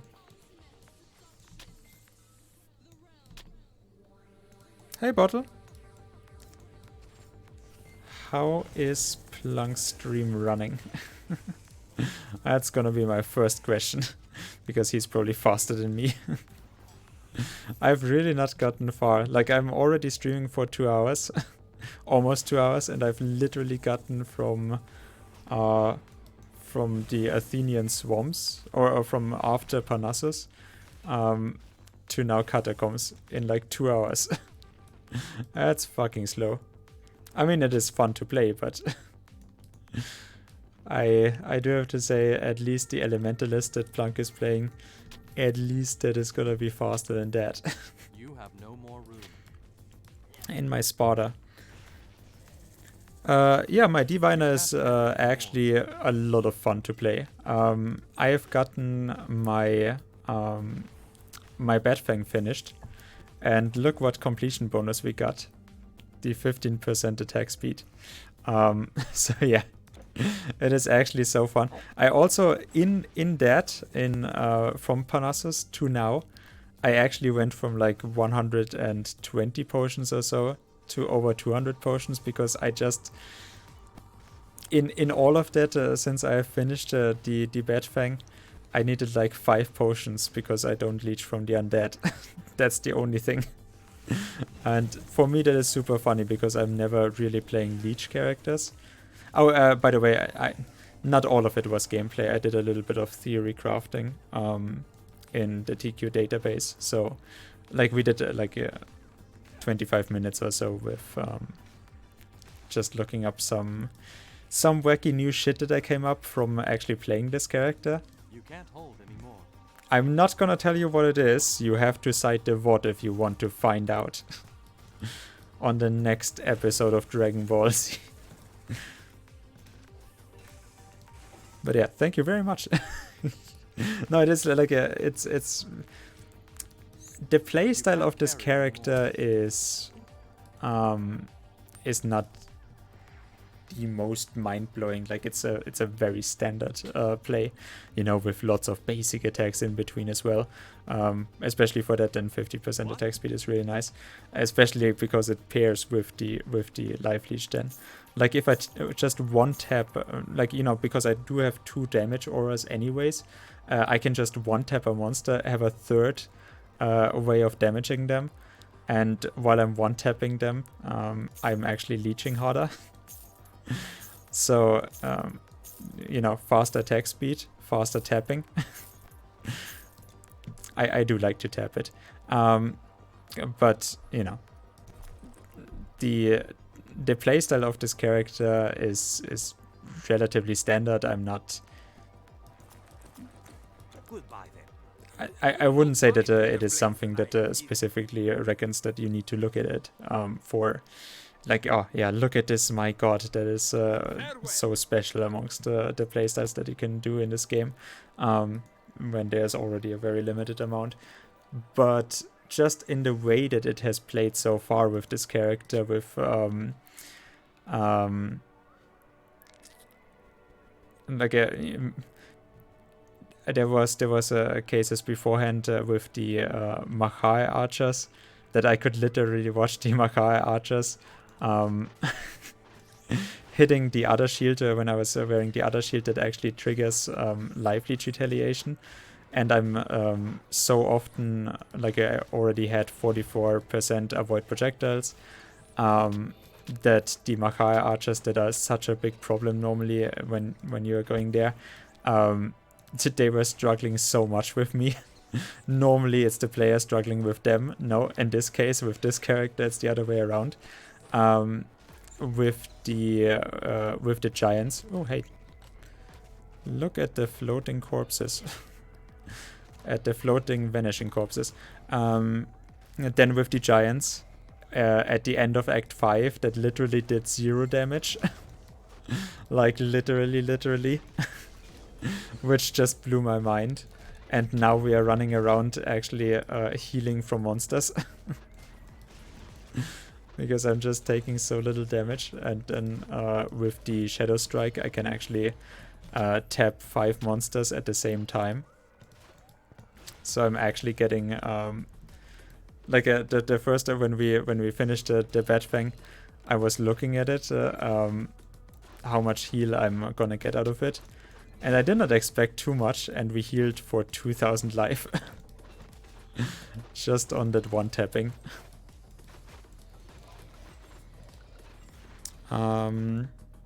With lifesteal via damage conversion to health, right? Yeah. So like damage converted to life or health. I've obviously played that. Never found it too interesting, but yeah, I've played it. And like I said, we did some theory crafting for at least 25 minutes in the beginning of the stream, where I actually do have questions, but I'm not gonna... Maybe I don't even want to have them answered. Maybe I want to try it out. No, I'm not quite sure yet. But I actually like with the life leech mechanics, it's actually there's probably some shenanigans that I can find with it. That is what I'm speculating on, and with some of the life leech retaliation per second, which is very weird because we have already had this discussion. I'm not quite sure how I should judge per second. Like just like it's not until the end. Like it is like 5 seconds or something like that, or maybe even longer. But it's not until the death of the monster. But it is for a pretty long time. Like it is definitely longer than 3 seconds. It is like 5 or 6 ticks of life leech that actually get triggered per, or when it does get triggered. So I'm actually wondering, like there's probably shenanigans that can be done with this.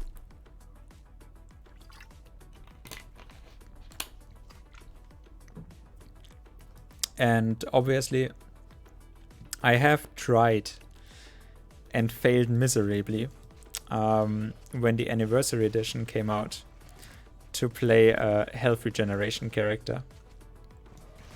Like I said, failed miserably. It just does not work. Especially later on with the Machai, it did just not work. Even though I had like 1500 health regeneration or something. That's just too bad. Because you don't get much on top of it then. Like you don't have the resistances needed for it. Very unfortunate. I would have had such high hopes for it. Okay, yes, give me my majestic chest. But we did have... we did get a level up from handing in a quest and got a blue item from a quest, so I'm very happy about that. That was such a good feel. Like I always like to level up with handing in a quest.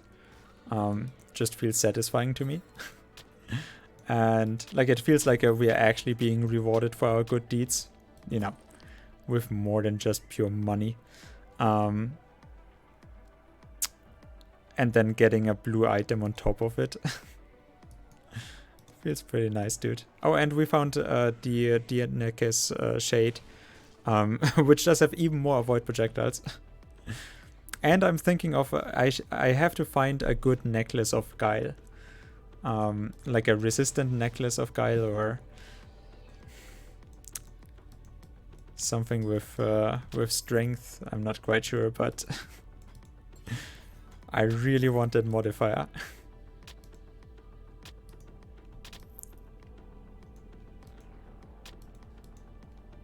Oh yeah, if you're wondering about me taking up all of the stuff, I'm struggling enough for inventory space as is, but I want to get to, well, I mean, I've now reached the 15 million that I said is most important to get, but at least about 25.5 million. Oh, and by the way, Acheron is actually less of an issue in Epic and Legendary than he is in the beginning. Because in the beginning, it's such a war of attrition in normal difficulty. But later on, he is actually easier. Because I actually thought I had to summon my outsider for this one. But you can see how much damage he is actually doing now.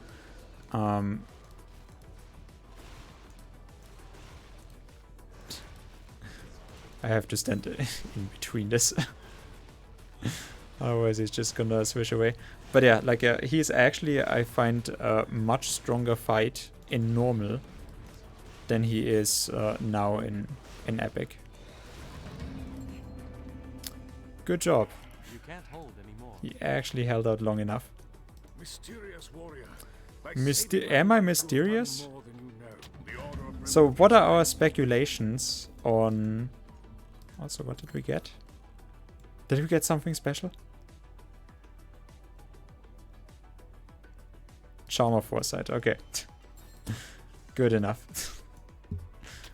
That's almost, yeah, a little bit... You can't hold anymore. A little bit sad. Not good enough. Am I mysterious? What is the general consensus of where our character came from and what he's doing? Kairos is almost mad with you. What do you want? I'm not quite sure. Like, as far as I'm concerned, I think we're just a farmer boy. And yeah, just basically, we found an upgraded version, right, with the shade of the Corinthian helmet, which is the coolest helmet in the game. Like, the coolest helmet design in the game, I find. I really like the hoplite designs. I don't know.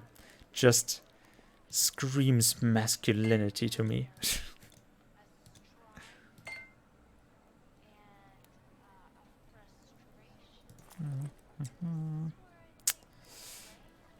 And yeah, this is actually pretty fun that I can now with this character, there's so much that I need to equip. That even now I'm actually looking like, oh, you know, maybe I'm gonna find an interesting item at a vendor. Because normally with the characters that I find, I have relatively specific playstyles. And with this one, I'm really just looking, hey, this one, I just need the stats to stay alive. So yeah, maybe I'm gonna find something good.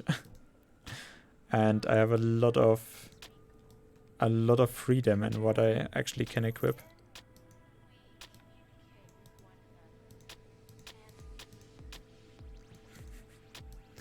Okay, now we can save the word. Yes, we must act. We must act very quickly. See, my character rejects shields. Thank you, young warrior. Great promise, yes, of me as well. I always feel like there should be something in here. Like, I think the chest should be in here as well. No, then the plebs would have already stolen my reward, and I would have to kill them all. Better to have the chest outside.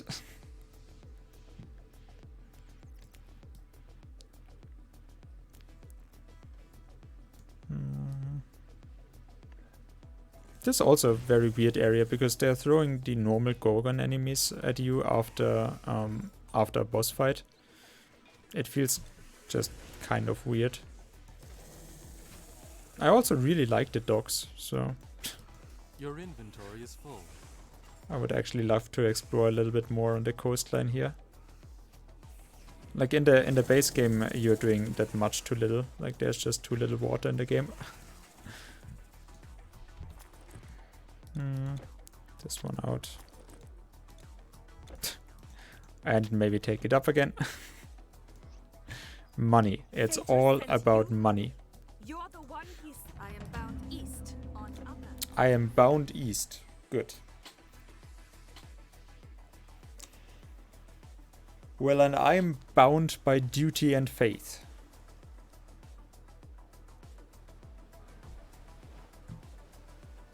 The oath that I made to killing everything that is in my way, wherever my way may lead. Claws and teeth, but you have fire.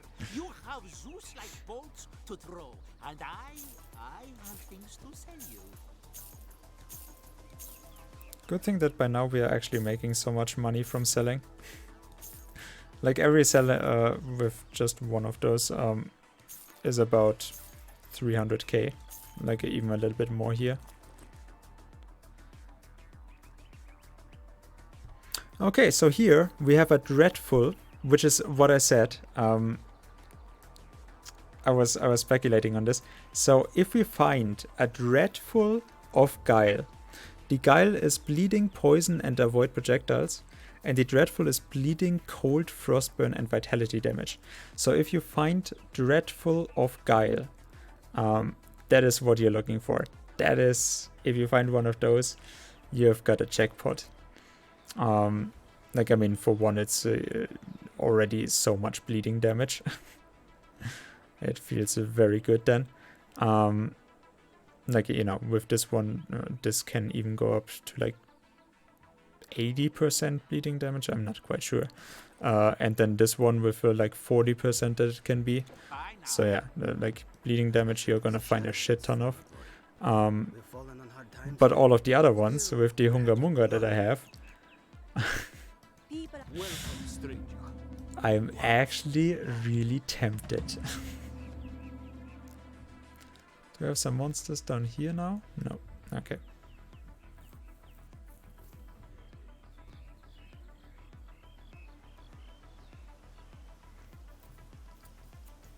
All chest locked magically. Travel light. So, 2 days until finishing Greece. I'm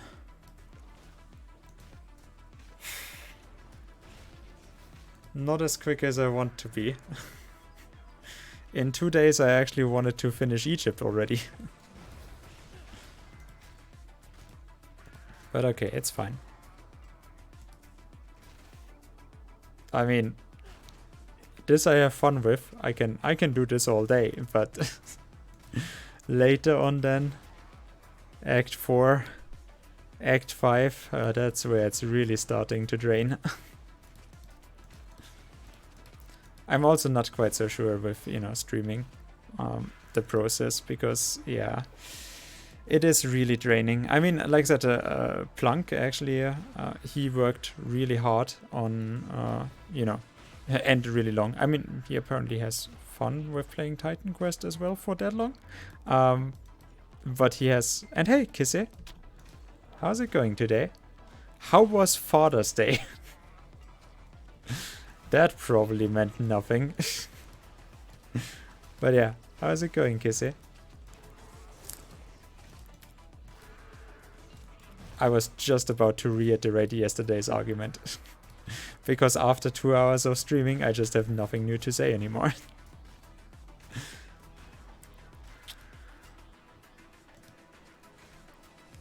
You could have just walked up to a stranger guy in his, like, 70s and just hugged him.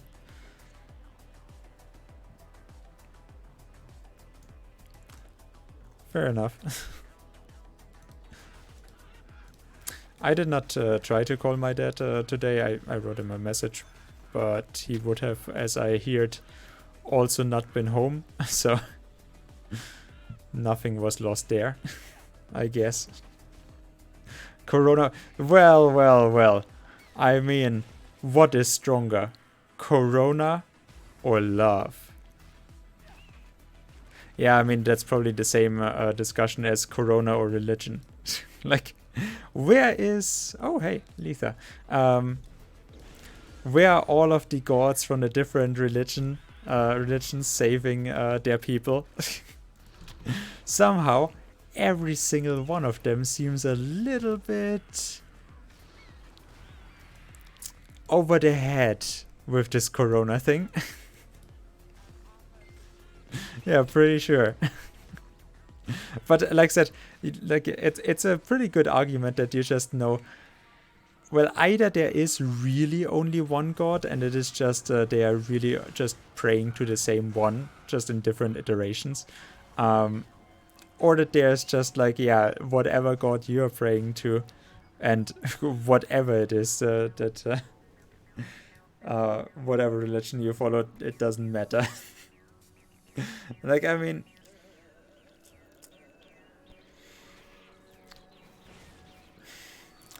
we always said that, like, you know, science was kind of the death of God. Like, you know, that we could I'm probably getting into an argument that goes far above my head. Like, I mean, when I say that, I'm sure other Twitchers would storm ahead that are much less in on such discussions than me, and would have much less scruples of actually saying something of that of that sort, with that absolute certainty. My god, we found a veteran suit. I mean, this one is really shit, but we found another one, which has actually more armor. I mean, this one is really shit, comparable. I mean, okay, it does actually have 6% more physical resistance. And yeah, this one then has more defensive ability, that 1%, which we actually switched around and with the other one. But it has 11% less avoid projectiles. I'm not, like, that is a huge spread. Like, literally doubling the amount. I think then this one is the lowest one. Like, literally those are min-max stats, 11 to 22%. Because, I mean, that is just crazy that there's such a huge spread. But yeah, even though, still, we found a veteran suit. We found an actual upgrade. Because I said, like, with the suit, I'm literally just looking for a better one of the same kind. I mean, it would be even better if it had a suffix on it, but there you go. There's another veterans. Also, we have 20 million experience now. Yeah, like all kinds of absurd. So the argument that I wanted to stress was like it originally then became obviously the big sentence, like God is dead. Well, because of science, because we can observe stuff. But I mean, everyone could have observed it beforehand, that whenever there's disease spreading, that it's just not working. But, you know, like, there's much more. Like, I mean, people beforehand thought probably much more likely that, oh yeah, God is bullshit, or I'm literally just in for the, well, because there's punish when I'm not, but also just because of the community stuff that is behind it. Like, I'm actually weird and an outcast if I'm not super religious, because that's just what is how society works in those years. Like, I mean, we are literally one of the first generations of humankind, of bad air, that actually get the choice of not being religious, of actually having freedom in that. Like, beforehand, it was then not so much that people were super religious, but that it was just the conventional thing that you could not actually do anything against it. It was just what you had to be.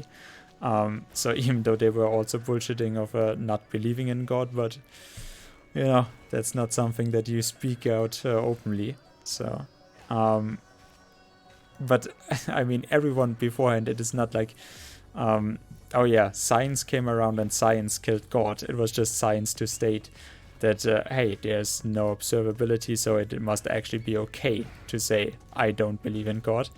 And that, then became that household opinion now. The dictatorship of science. But, you know, like, everyone beforehand also would have probably thought, like, well, that's definitely God's way.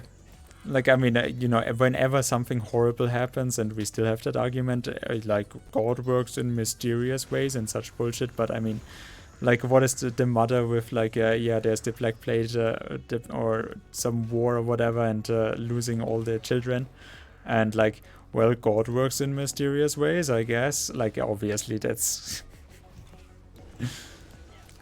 but, you know, it is in also every religion.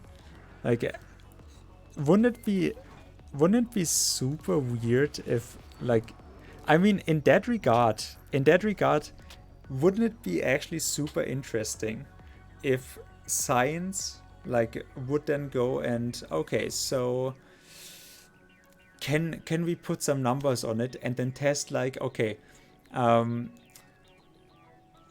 we have 1,000 Christian mothers that pray for their children to be alive. We have 1,000 Muslim mothers for their children praying. We have 1,000 Hindu or whatever, Buddhist. And then actually see, okay, in how many cases did that child then survive, war or maybe like a certain type of cancer or whatever. And then, science would actually find, well, for some reason there was only a 10% success rate for the Christian mothers praying to the Christian God, but there was double chance for a Hindu goddess to actually be prayed to for cancer. Wouldn't that be an absolute bullshit? Like, I mean, yes, still religion is bullshit, but I guess in that regard, if you want to pray, you have a better chance going with that one than this one.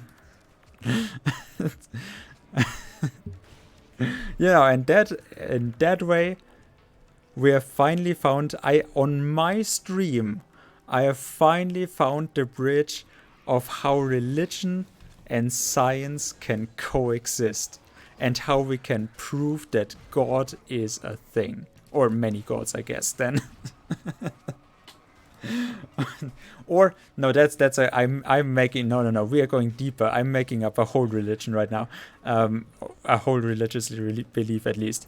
No, it could also be that one god is just playing their tricks and then being like, yeah, you play to the Christian me, but I actually like it more if you play to the Hindu me.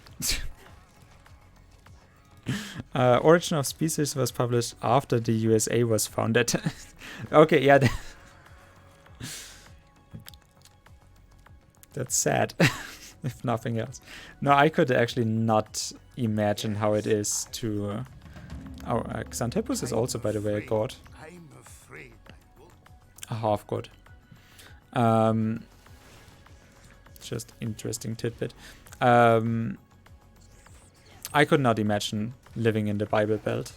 I mean, not that I know particularly much about it, but just the idea of, whatever you see in any kind of documentary here in Germany of how America is, and obviously it's not particularly a complete view of it, but still, that just... Like, it's then not even, like, obviously you are still gonna see, oh, hey, science does exist, but nope, we are living in the Bible Belt, so you still have to, like, then I would just really rebel. Like, I mean, if it is just in a region that I'm growing up as a child where it is, like, I don't have a choice to believe what I want, and then, we try to, be an outcast because I just choose to believe in one thing and not the other. But no, in the Bible Belt, obviously, hey, it's America. You actually do get a whiff of science, and then it's just everyone around you going like, yeah, and now we are going to church, because that's just what we do here. Now we have this deep-rooted belief in God that actually fights science. Like, you're in this, like, fighting position in between. Like, that would actually probably annoy me more than just when I, like... Growing up in North Korea, your god is the dictator. Then you don't get a choice at all. I mean, I guess I'm just taking it then. Hidden chests up here. Like, I mean, this almost feels like a little hidden area. Because you could see it from down there. And it is not so well connected, I guess. This one here, for example, you can't go to. That would be really cool. Pretty literally, we are the first generation to have a chance, naturally materialists. And then, like I said, I have actually recently with the coronavirus just picked up on it, because I never particularly had an eye for that argument. But I'm also, like, obviously for how much, even as a German then, for how practical and I would say, if nothing else, reasonable I am. Oh, hey, I can't leech. So I can have energy retaliation leech, but I can't actually leech life from him with my attacks. Interesting. But yeah, someone else was here before, and it was actually like, how is the character going? And yeah, this one, I can just fight with this one and not lose any life because of my life leech. You have no more room. Ah, god damn it. That is how good this character is. No, but like I mean, overall, I'm also you know, kind of thinking I'm reasonable enough. But I have seen this. Like obviously, why am I then going from religion and from God and this, you know, just belief system to science? Why is that favorable for me? Well, and to a degree, or to the biggest degree, it is that it is a free choice for me. But it seems almost then that now that we are in that generation where it feels like, well, now here's your free choice, I would actually like to keep it a free choice. And it seems that some people by now almost take it like, well, science says this, then you can't be of a different opinion anymore. Like I said, I have never been particularly looking at that argument of like a dictatorship of science, and I would still not say that, you know, like in Germany, for example, we would have a dictatorship of science. But it's still like, you know, with my brain that I'm constantly thinking in, you know, such questions, such rather like I don't want to call it philosophical, but yeah, in that regard, it is kind of striking a philosophical issue of like, well, do I want to go from mindlessly following one ideology to another one? Of like, yeah, if just science says this, then I can't discuss with it anymore because that's just the last word in it. No, I would not want that either. I would still, like, you know, it is nice for the psyche to have a little bit of mysticism, and it does not have to be pseudoscience or just then bullshit that I believe in order to, you know, to fill in for science, but just sometimes saying like, I want to question if that is right. Like, you know, being of a different opinion and not, like I said, that thing of like well, what is the freedom of choice if you then just would say like, yeah, no, it's science, you can't discuss with science. And I would not want that either. Not that we are at that point, like that, I don't believe that. And, you know, like with coronavirus stuff, it was, for example, Dieter Nuhr, which said it in his program for actually the first German television, right? That spoke of a dictatorship of science, in those words. And he meant it more as like, Drosten and the virologists that are now feeling like a part of the executive of, like, yeah, like Merkel, and our executive is listening to like you know, to those scientists as the final word of their decision, which definitely in Germany should not be the case. And like that, I don't believe it is that drastic, but if it would get to that case, I would actually also be rather turned off by the idea.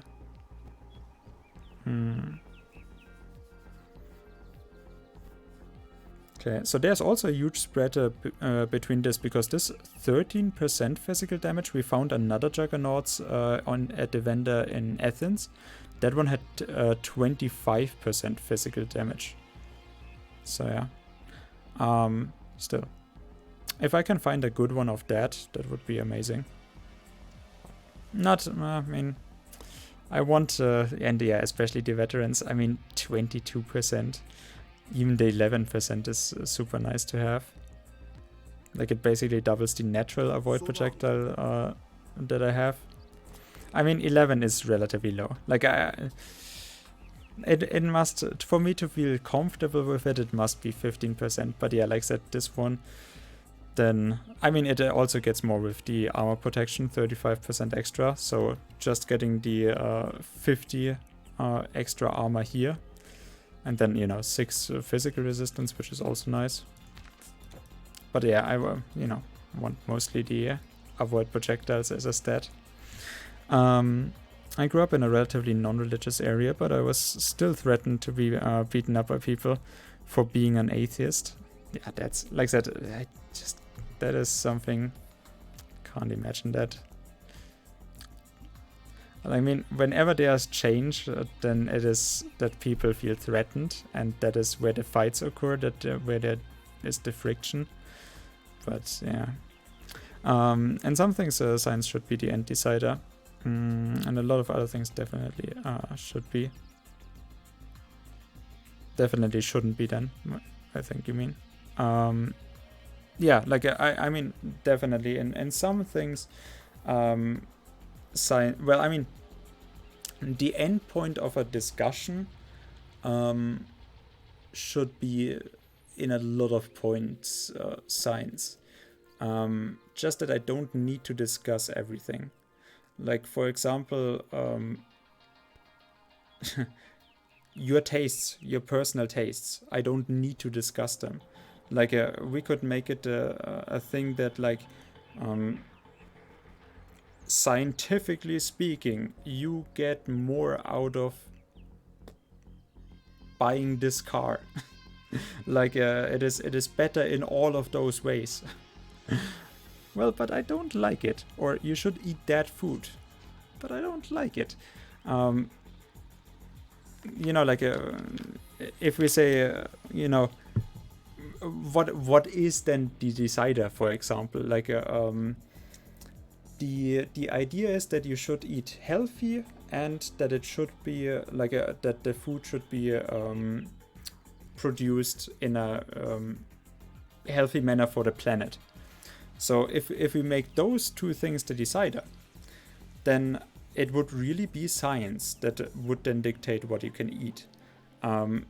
Because, hey, you eat whatever shit, I'm just making this up, this is not an actual argument, but then just thinking of how an argument would go, then the science would go with, well, you need to eat peas, because peas actually are much easier to produce around in a lot of places, and so, like, their biological footprint for the planet is much smaller, like, it is more sustainable for the planet, and also you get everything that you need in nutritions that we actually want you to have. But you are going from your personal tastes. I don't like peas. I would actually then much rather eat you know, substitutes for it, and then I would need 2 different kinds of foods to actually get my nutritions out of it. But then with that, I would also then have my food needs a bigger footprint for the planet, and you know, then there would be more that needs to be put in to actually make good for the planet, to actually, yeah, it needs more water, there's more transport ways, you know, whatever our discussions for that right now are in terms of climate protection. But like I said, if in those personal taste stuffs science is then dictating, that's where it really should not go to. And it is mostly that it's like any kind of science never wants to do that. But it is exactly the people that, you know, they don't have a background of science that now go like, well, I just make science my new religion. Because it's such a deadbeat argument. You can't argue with numbers, and science has numbers. So if I throw a number at you, then that is the finitum. That is just the end of the discussion for me. And you know, that is by itself an argument for dumb people, right? Because, like, in a lot of things it should not be like that, and especially when it then goes to personal preferences, it should not be that a finite number could actually express what how much I like something, for example. Like and there's especially then people that just have never studied and never actually looked at a field, or that have studied and then like I, you know, with my economic studies, that I follow some of the arguments from some economists that we have in Germany, but there's also this this understanding, especially journalists have last year made some arguments about that economists are always in every field of science trying to explain that field of science to the actual scientists working in that field, because economists are talking out of their ass in literally everything, because, you know, money protrudes into every field of life, but now they feel like they have an understanding of every field and how it should be. Like, that is 100% economists. And I guess computer programmers too, because it's like, you know, everything needs computer programs and AI now, and like, yeah, and now I totally am an expert in this. But you know what I want to say with it, like, it's especially those people that don't, those little finicky details that just, you know, like, for one, the broader idea, what does the science that I study actually want to do? What is the actual thing that I want to get out of it? And the other is those little finicky details of, like, there are so many logical pitfalls that one can have in arguing for that science, that it just, like, an amateur is not fit to actually make any kind of diversified and in-depth arguments in that field. But because they don't know what they don't know, it just feels to them that, well, I have to trust in something. I can't trust in God. I have to trust in absolute numbers. And then they are going into a field of science and just, you know, pick their things. Like, I mean, conspiracy theories do the same, right? They just pick the numbers that they like to see, that just confirm their own biases. And then they just, you know, cherry pick what actually feeds into their arguments. And then it feels like, yeah, here's your deadbeat argument of, like, you can't discuss with the numbers. And it's especially by those stupid people that actually just exactly those small things, the detail work, that they just can't grasp.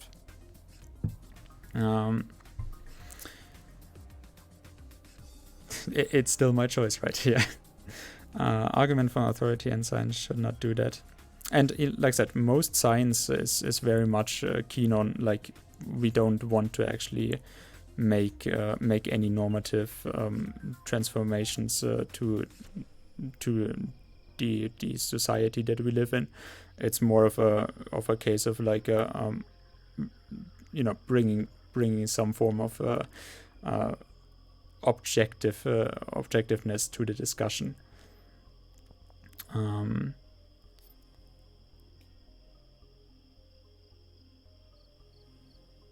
Science don't know. That's also important to say when science actually is at a wit's end, where science just has to go, like, yeah, I don't know, maybe I can't quantify it yet. I don't have a real way of putting in all of. I mean, that is also then in to a grander point. It is even that science itself does not know what it doesn't know, like.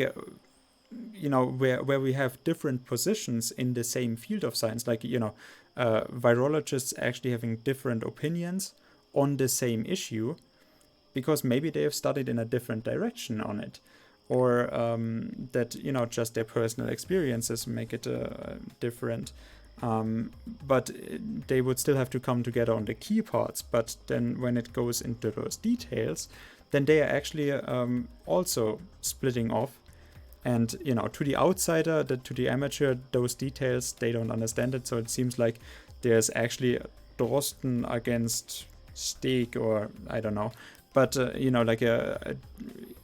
now that the virologists would actually fight. No, on the great discussion, they are very close together, and they're even overlapping by the numbers, and what should be done. But in certain things, they are actually opposed.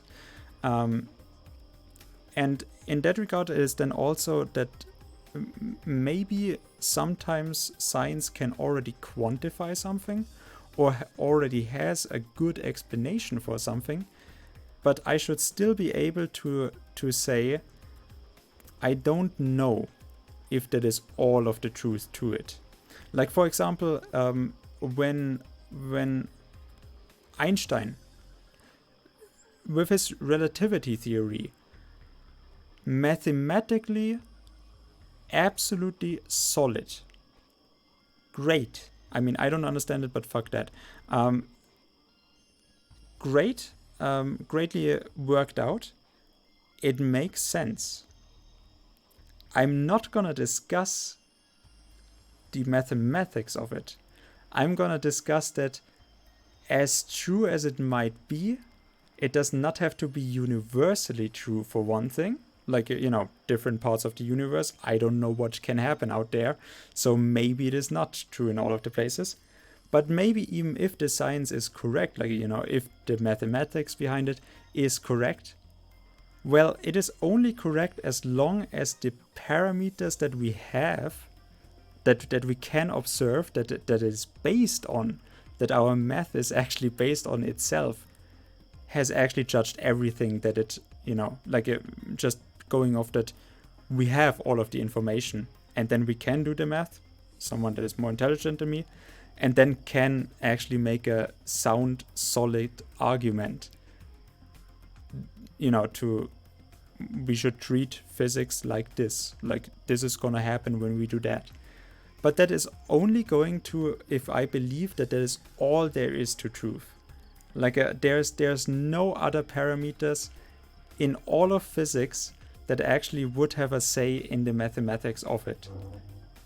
But I mean, maybe right now we are basing those formulas. They are fine. They are working. The formula of the relativity theory is working fine, but it is not working for the reason that we think. Like, we are just taking some of the parameters, and they work well enough for what it needs to do. But hey, maybe there is like twice as many parameters in truth, and they would actually be relevant to the formula. But because on our narrative of what we know of the universe so far and how many parameters there are in there, like, how many dimensions we have or whatever, so we just do our calculations in those dimensions where we actually feel confident that we can actually calculate. Well, maybe there's 5 more dimensions that I actually need to take parts of to make a really correct formula. But right now it is good enough. It does what it needs to do. It's just not everything. It's the limited understanding, and right now it also gets the limited solution that I want out of it. But like, I'm just trying to make that point of like dictatorship of science, that some people then could have the idea of transitioning from you can't discuss with God because God is always the answer, to to the same kind of bullshit of then like, yeah, science throws a number at me, that's the absolute truth, you can't discuss with it. So now I've actually I'm gonna close that argument because I feel like now I've got the completion of different arguments that I could make for that, at least that I could make right now, because I also don't know if I have gotten all of the different viewpoints to that discussion. Maybe there's a different angle that I could take, which I have not thought about yet. Like I said, I've not read too much into it, but yeah, good enough. Also anime. Hey, how is it going, dude? Deep discussions. I can only have super deep discussions with Kissy here. No, for some reason when Kissy is here, I'm actually always I just need more viewers in my stream to actually. I mean, this is actually something on Twitch where I actually thought like, man, Twitch would be so cool if I had viewers that are actually smarter than me, that can actually teach me, because I always like to be one of the more intelligent people in the room, and it's probably noticeable that I'm usually thinking about, I'm actually thinking about stuff like that in my own time as well, because to me it is interesting. It's not just that I'm just like, well, I have to be appearing intelligent or deep or anything, but my understanding of things is also very limited, and I'm also very lazy, so I'm not I always have kind of surface level knowledge of stuff, and just ask some of the deeper questions that I then don't have the answers to. And I actually always thought, if I had Twitch viewers that actually, out of all of the different, different continents and different age groups and also different studies, that I could actually learn a lot more from my Twitch viewers then as well. I never made that out to be a goal of my stream to have that, but it always was kind of a thing that I oogled with other people. But in overall, I should probably then not stream on Twitch for that, because how many people with actually, how many professors and philosophers and whatnot are actually gonna waste their time on Twitch to actually have philosophical discussions on Twitch? Those 1 minute out of 200,000 minutes that they would have to spend on Twitch before something like that comes up. But I would actually love it. I would actually love it if Twitch had philosophy and deeper discussions, as they are never enforcing shit. They even got rid of the communities because they said, they got rid of the communities because of money, but they got rid of the communities with saying, oh, this is broken, nobody's streaming in the community that what each community is saying that they should be, but with the tags they are not fixing it at all. But even then, I would actually love to have a real category that is actually being taken serious as a category on Twitch, to have actual deep discussions and to actually have expert discussions on fields, even if I can't contribute particularly, but just to have those niche discussions for philosophy, for ethics, morals, anthropology, medicine, just educational content, actually educational content. Because right now we always have here's one stream, one charity stream, blah, blah, where you have some education stuff in there, or you have one streamer that is doing programming or whatever. That's okay, but Twitch itself, as this platform that is constantly now trying to be no, we are all about life, we are, all of the entertainers are flocking to Twitch, and it's all about face recognition now and not about playing games anymore. And it's definitely not the direction that I wanted to go into. But hey, we have dancing, and we have cooking, and we have body painting, and shit. By itself, all of those are okay, but seeing how it is treated, in body painting, everyone is hanging their tits out. In cooking, it's all amateur stuff. I'm cooking hot water, and in IRL it's all drama shit, or hey, I'm a cutie girl, I'm gonna talk about whatever, here 500 viewers, shit like that. It's all okay, it's fine, do that, but it would also be really cool if then Twitch went hey, we are actually trying to have all of those walks of life stuff on our site now, because it's not just a gaming site anymore. Fuck gaming. But Twitch is trying to get away from this we're just a gaming platform, to solidify their video streaming as a business, and just education is just not really in there. There's programming, but apart from that, not really. I don't know. Whatever you think of it. So where did I leave you alone in chat? And again, not read anything. I'm so sorry. I saw with that law, one person was like,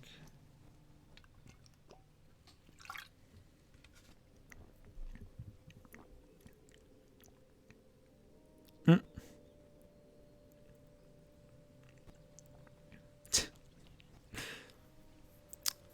Special relativity basically drops out as a consequence of math. Of math. Okay, maybe that was a maybe that was a janky argument.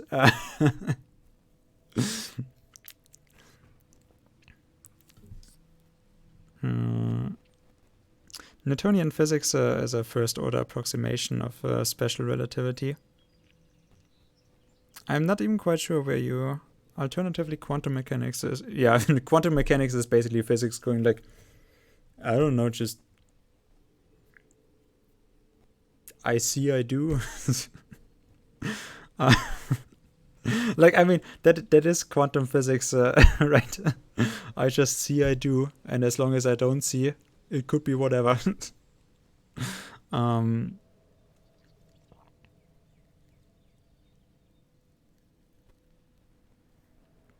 With more viewers, Ivory will come up with the universal equation of the world. I mean, together with my viewers,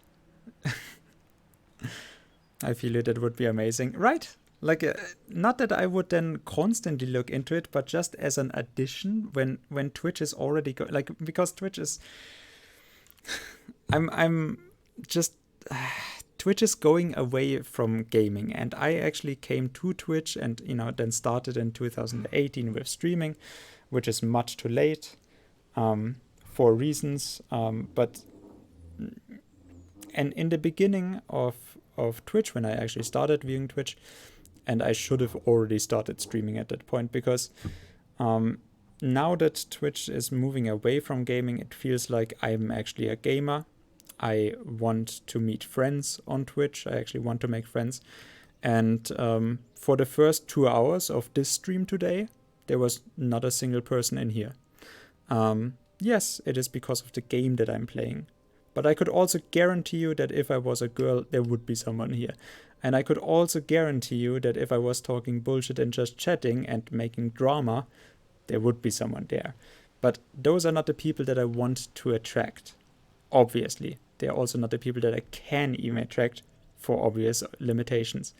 But at least there was an understanding when I came to Twitch that obviously every site changes, with time comes changes, always, everywhere, I understand it. But it was a platform for gamers, and it was a platform where I actually thought, like, I'm going to just about any channel that, you know, is in that range, and I actually find other people that are interested in the same thing as I am, gaming. And then we can just discuss anything else from there. Like, yeah, our age groups are probably rather similar. So, hey, are you going to school? Are you studying? That's probably where we are in life. And then you can just find friends. And I mean, that is in part why I started streaming, or that's a big part of why I started streaming, to not be lonely. But by now, there's more people on Twitch than ever, by sheer numbers, by numbers of accounts, I guess, and numbers of minutes watched. But I'm still feeling lonelier than beforehand. I'm like, there's even less people around in my channel than there was beforehand. Obviously, for my own way of streaming, for what I'm doing on my channel, but it's still that I'm not feeling like as if I just start another game and I feel like, yeah, now people come around. No, it's just so many people on streaming, and it's not even that it's oversaturated that much. Like, of course, there's some form of oversaturation, but it's now this understanding that you don't come to Twitch for games anymore, because Twitch is constantly pushing this, hey, we are having so many entertainers and you can make money with it now. And, you know, the core thing of why I am on Twitch is getting lost, of like, hey, I want to be around other gamers, because that's where I feel comfortable. You know, in real life in Germany, can you discuss games? No, everyone is like looking down on it. Not anymore. Yeah, obviously. But I still don't find any people that I can really.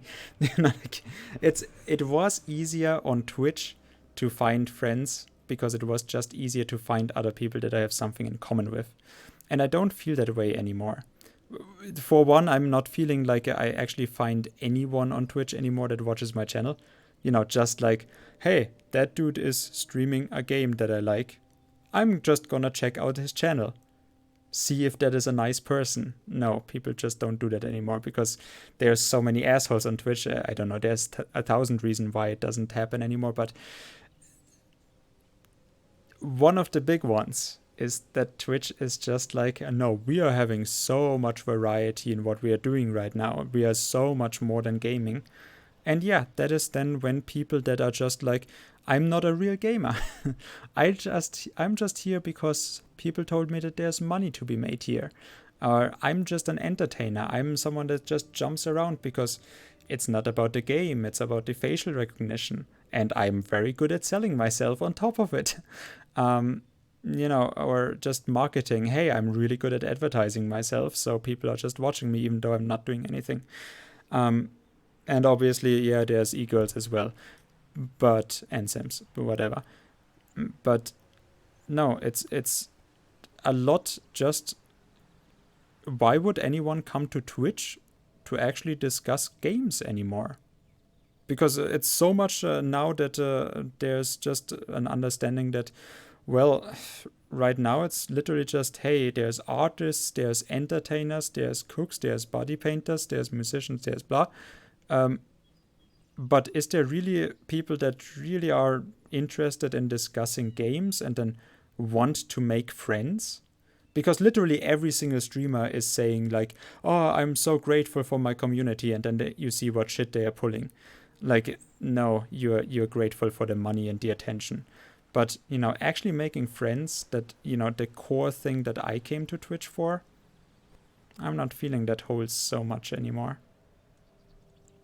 Do I have any evidence for that? Well, other than my stream being shit, I don't know, but my stream is being shit.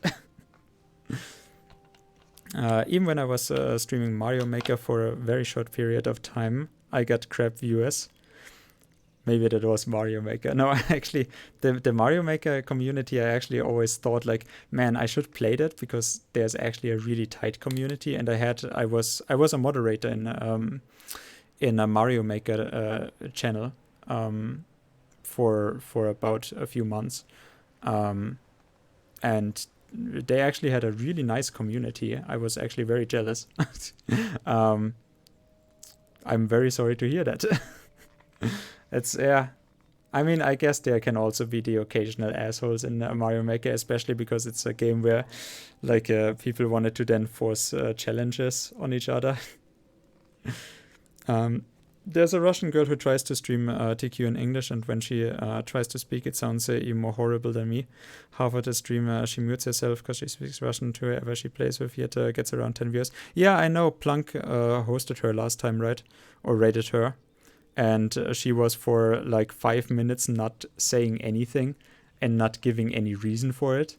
So the rate just goes away because, you know, I'm a girl. I get viewers for free anyways. I don't have to care about them. Meanwhile, whenever there's a new person in my channel, I'm all like, my God, thank you so much for checking me out. I'm so, and I mean it. I'm really glad. But hey, how many people? Like since I played this run through for, I mean, however long I've streamed this, probably for longer than a day that I've streamed in the last week, I've not had a single new viewer. But hey, yeah, that's Titan Quest. Yeah, that is me streaming, like just the person I am and how I stream. Like, I'm just standing around here talking to you guys. That's not everyone's thing. Yes, all of those, yes, I'm horrible. I'm the worst streamer ever. But it's also highly demotivating when I'm comparing myself to girls that just like just as a boy streamer, never compare yourself to girl streamers. You're always gonna lose whatever you do.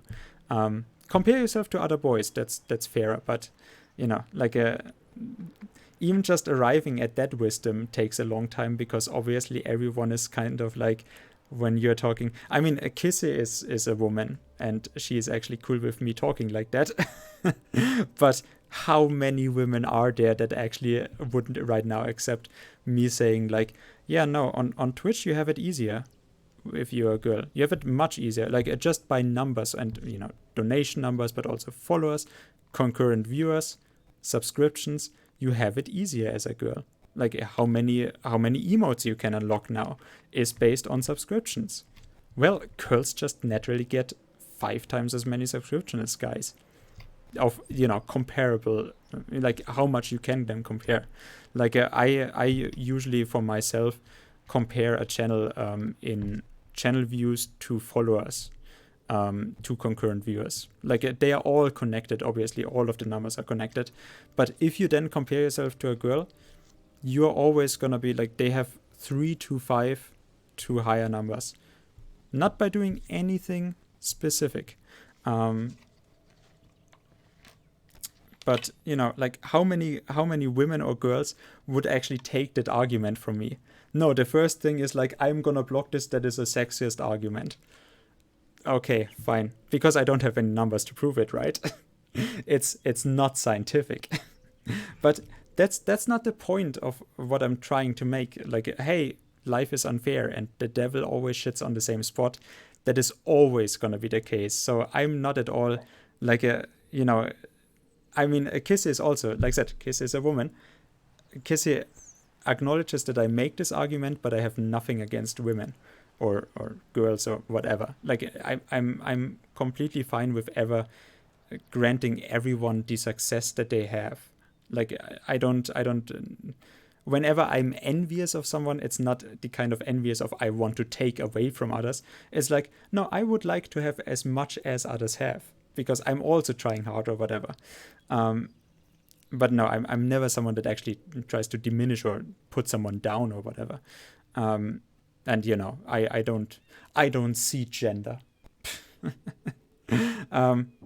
But it's still an argument to be made. But mostly it's this, like, I had this feeling that like in 2012, 13, 14, on Twitch, you were streaming, it was good enough. If you were actually a nice person and if you were good at the game or at least playing something nice enough, then you would get viewers eventually. Like, just keep going at it.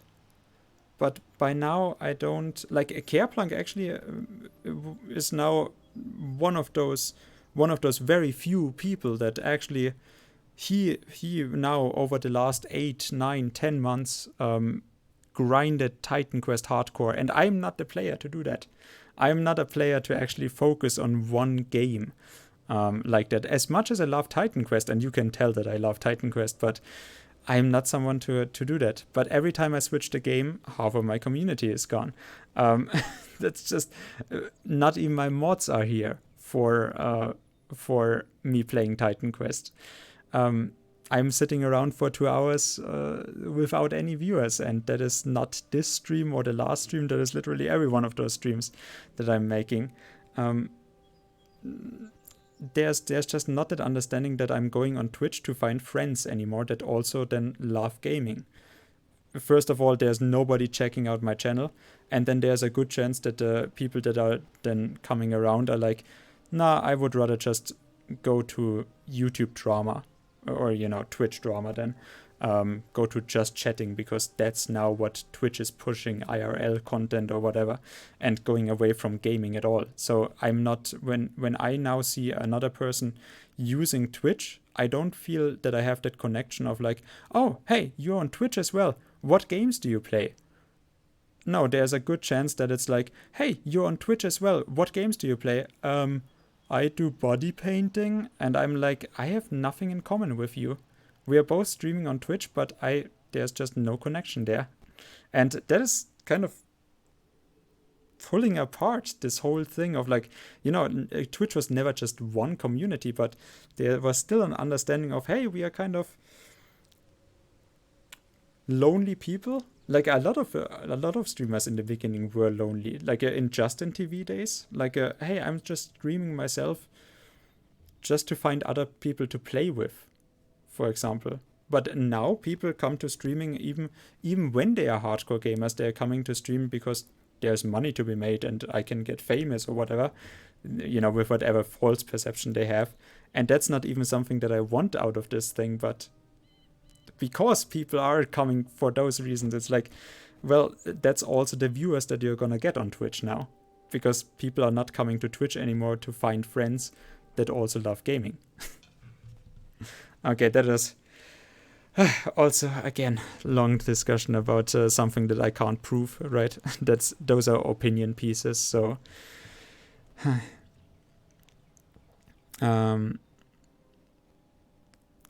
have I ever played a melee evoker? I have actually not. How would I play it? Like, how would I... Or why are you mentioning it for a reason? I think most girls recognize the male gaze gives them views. I would hope that is the case. Half the time I'm watching, you're doing a good German rant. I mean, I feel like that is my best selling point. I guess, it's what I do best, right?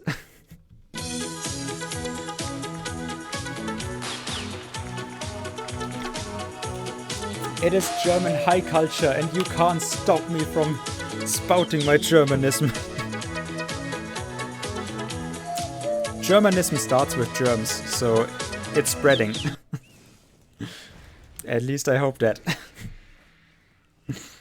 Because you want to try melee evoker instead of Juggernaut, maybe it gives... oh. Wait, I would give you some tips? I don't know. Maybe.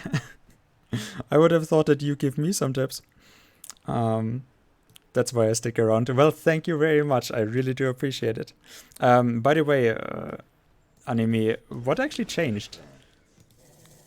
Because you seem to have more time recently. Like originally, I asked Avi about you, and she said that yeah, you're just very busy, constantly. But the last few days or the last 2 weeks, I've actually seen you around in her and my channel. So I'm guessing that you have more time now. Did you get fired? That's my first concern. When anything changes, I'm like, okay, what negative happened? That's also very German of me. Well, it's also the depression, but still.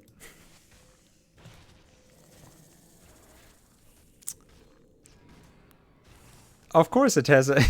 You're the only one that actually... You're the only one that actually made me suffer through this. Luckily enough. I mean, when was the last donation that I got? I mean, Anime Trainer has given bits, right? But when was the last time that I actually had the donation trigger the sound effect? Like, it was especially for you that I locked the donation away. Or I locked the sound effect behind the donation.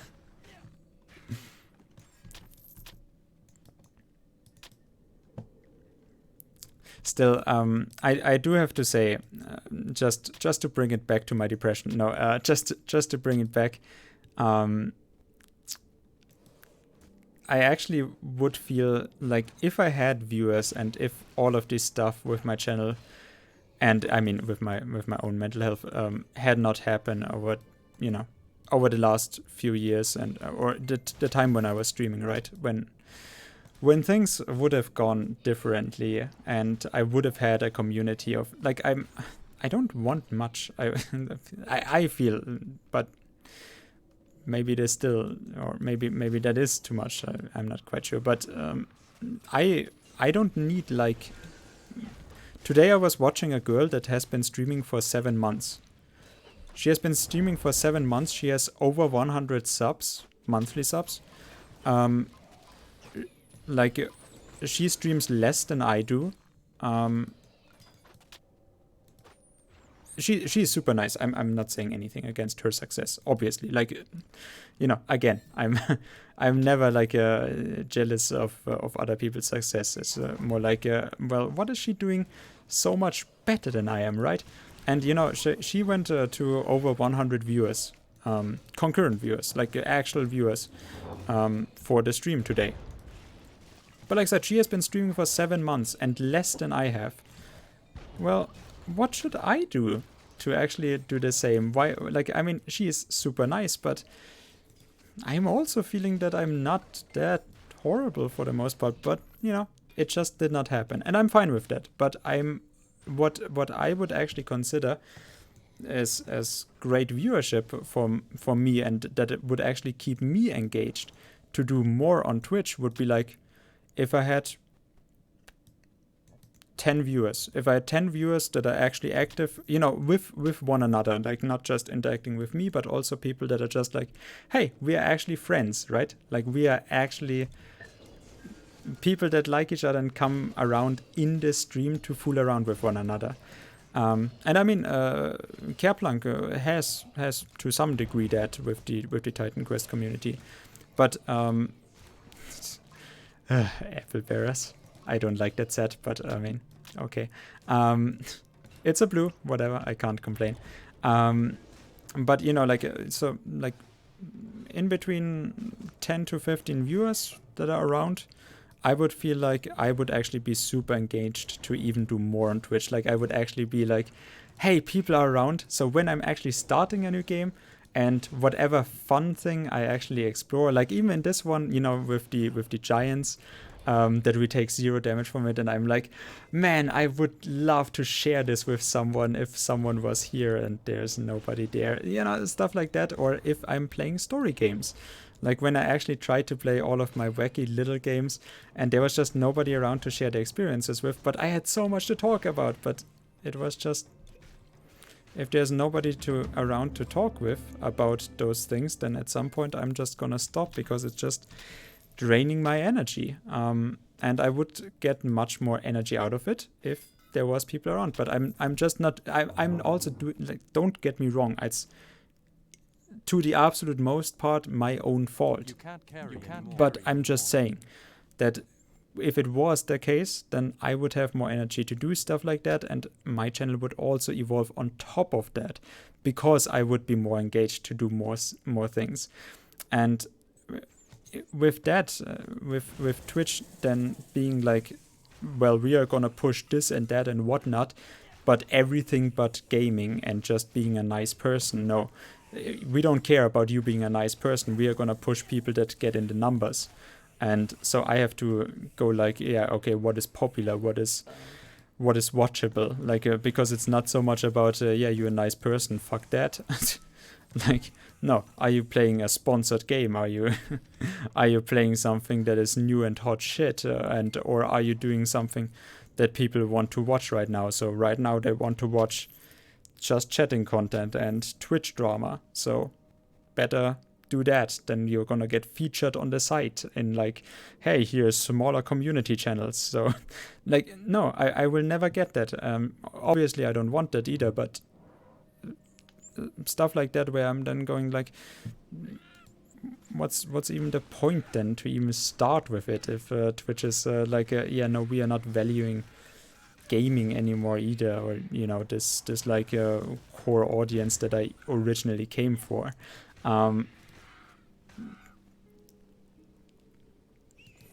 And I'm then just kind of left wondering with like, man, I would do even more stuff like, playing more small games, playing more, like, because I do love to do it, but I don't love to do it if I'm then getting all of those experiences and I'm like, man, I would love to actually talk with someone about it, but then there's nobody around. That actually costs me energy, that drains me, because if I have something to talk about, I really want to talk about it. If I'm going from the start with like, I don't care about it, I don't want to talk about it, then I'm better off with like not talking about it, and then I'm fine with nobody around. But you know, then I just don't go on Twitch.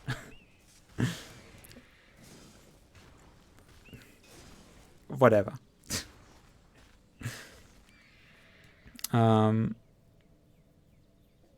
Wait, how did we come to South Africa? Because I want to try Melee Evoker instead of Juggernaut. Maybe you get some tips. Oh, okay. So no, I actually have not. I mean, I have a character, but I can't give you any tips for that. I'm sorry. With COVID, the hotel I work has been closed. So far, I still have a job. Okay. What did you work in the job? What are you actually doing? South Africa. I have a long friend. Okay. Well, that's also a part of it, Bottle. Of course, I'm ugly. That's also a huge part of it.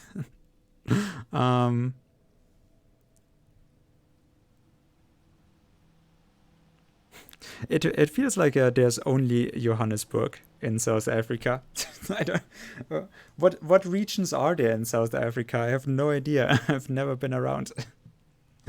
But it feels like, yeah, South Africa is Johannesburg, right? Well, I gotta see that, Bottle. I mean, it is amazing that you are hanging out in like a there's also on Twitch a little bit of a closed-off community. I see this with I told Plunk to actually finally play VTMB, right? Kissy actually was at first around in my channel with VTMB content, and you know, and then Rise of the Argonauts, which is also something that I had Plunk playing, and then he played it for one session and never picked it up again. Feels bad, man. Because he is not a good gamer now. He was actually pretty decent at it. So I'm not quite sure why he doesn't finish it, but I told him about VTMB, and VTMB, for example, is a game that is 80% of the community. No, like it's 50% English and 10% German and 40% Russian. It's like that, but the Russian community on Twitch that is playing VTMB does not mix with the English channels. I don't know, maybe because they can't talk English, they don't understand it. But yeah, they just don't mingle together. So I think we have already, yeah, I have the Apple Bearers leg guards. Now we have the arm braces. I mean, good enough. This one, I mean, vitality damage is nice. I don't know with the reduction of enemies' health, what that is actually. Is that vitality damage? Is that vitality decay? If I do boost my vitality damage, does it also boost the reduction of enemies' health? Not really.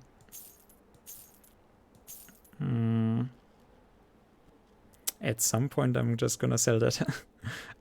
Pierce and poison and extra armor and dexterity. That's actually... God damn it. I should almost keep this, but... Nah, it's just about not good enough. I have so little inventory space anyways, so... I gotta be very sparse with this. So yeah, we're also gonna get that out of the way. Life leech. There would be one. Now, for that, we would have to get a really good one. I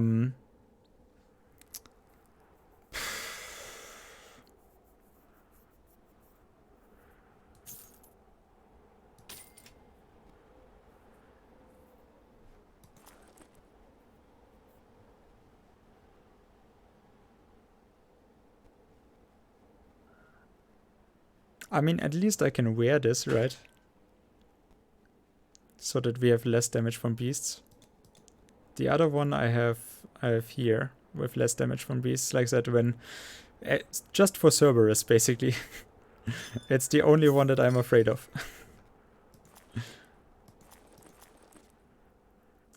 Okay. Oh, dreadful of adroitness. But yeah, Dreadful with bleeding, cold, frostburn, vitality. 70% vitality damage. That's a number. Damn. Yeah, you are an exception. I definitely do feel so. Cape Town is probably the most well known. Oh yeah, well, yeah, right. It's two places. But yeah, so the hotel is closed. How is Africa looking, by the way, in terms of COVID stuff? Like, it has not been hit that hard, but that is then more of a thing of testing, right? I mean,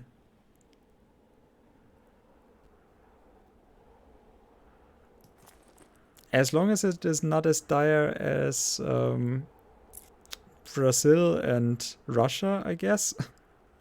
Like, Russia is getting fucked hard, I reckon, because like, you know, Russia 300,000 cases, and yeah, we only have 2,000 deaths. Yeah, yeah, definitely. 100%, just like China. We have, I mean, China, I'm almost like with how China is reporting on their cases. It's obviously fake, but I'm almost up to saying, like, they are so strict, and they're really, like, I mean, for them it's no problem. Like, what is human rights? Who cares about that shit? That obviously they could have, in terms of new cases, they could reduce those quite stark. So yeah, in their, like, you know, whatever, maybe it was already 200,000 cases, and they just reported those 84,000 or whatever it was. But it really does just stop there. Obviously, the deaths, that is also just a plain wrong number. Just in, like, yeah, apparently China's hospitals are fucking amazing. But you know, the best in the world, obviously, just as they are communicated by the party. But yeah, it's kind of a thing, right? With in Russia, the numbers just don't go together at all, and you can see it in the political moves that they are poor people with being under the heel of Putin, or, you know, of the party there. And the same goes for Brazil. Like, when Brazil is probably gonna get fucked completely sideways. They already have, like, the third most cases behind the US and Russia, and then probably China. And with them, like, their body count is probably a lot higher than, like, just even by the, you know, the medical equipment that they have. That's just like a, you know, the human condition suffering that I'm always lamenting, that I feel other people are so dull and, like, yeah, okay, that's just what happens, but I'm like, god damn, what kind of world is this where I have to, like, I mean, I'm not even affected directly by it, but I just can't even watch that suffering, just by,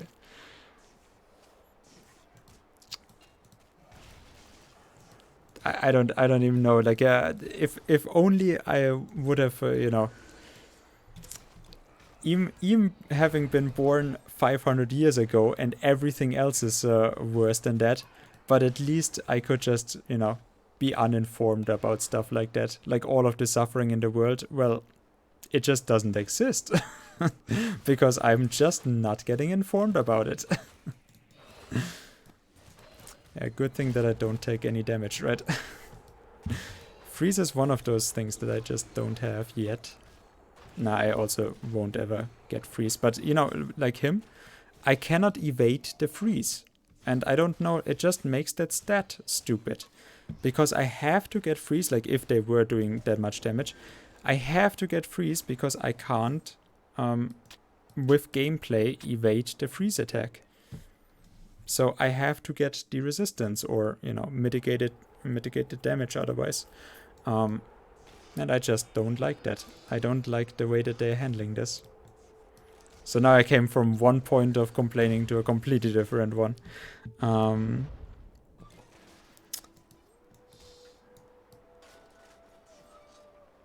Yeah, biggest one. Yesterday I saw in Aspekte, like Kisse can probably see it up, but Aspekte is a German show about about just recent life issues. It's a nice mix. And they were showing India's workers. They have a lot of travel workers that are traveling to the city from their home villages, that now don't find work anymore, obviously, because India has the biggest lockdown of the world, with 1.4 million. And then they showed those people that wanted to go back to their village, and it was actually gruesome to watch. Like, I mean, I don't have much of a pulse to actually stand watching suffering. I just don't want to necessarily.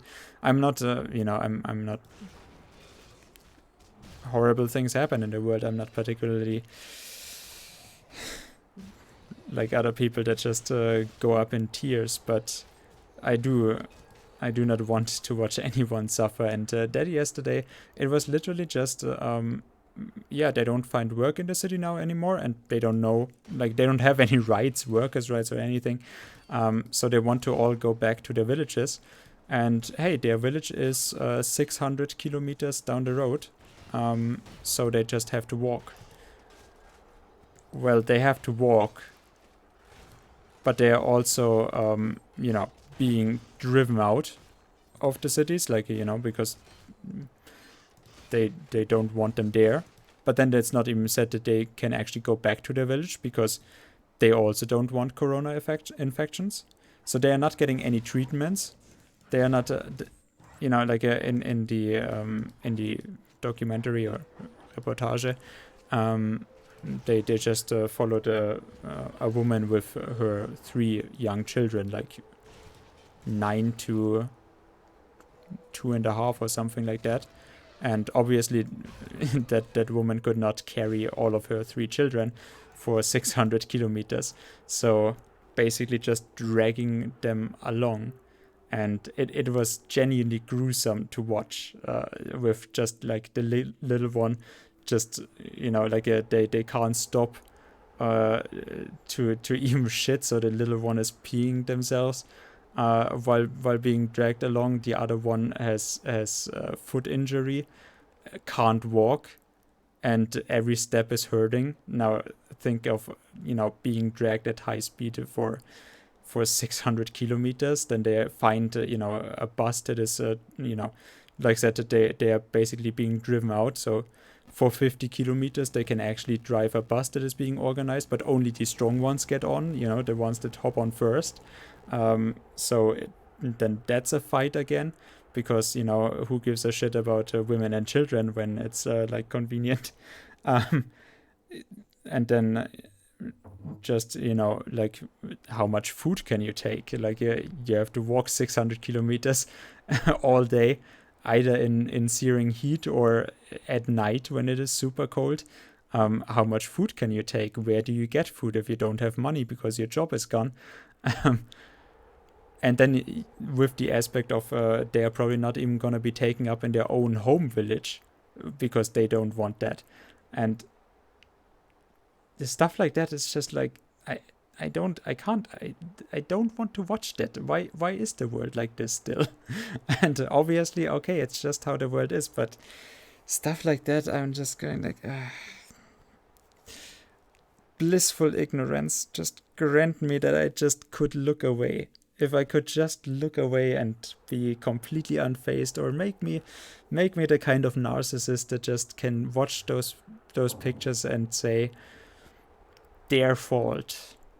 It's definitely because they don't have a job and they don't have educations because they are lazy. You know, make me a person like that just can't care about the human suffering. Reportage, yeah, basically documentary. The government acted quick to put the country in lockdown after the first case. Okay, so like you have it under control in at least South Africa then?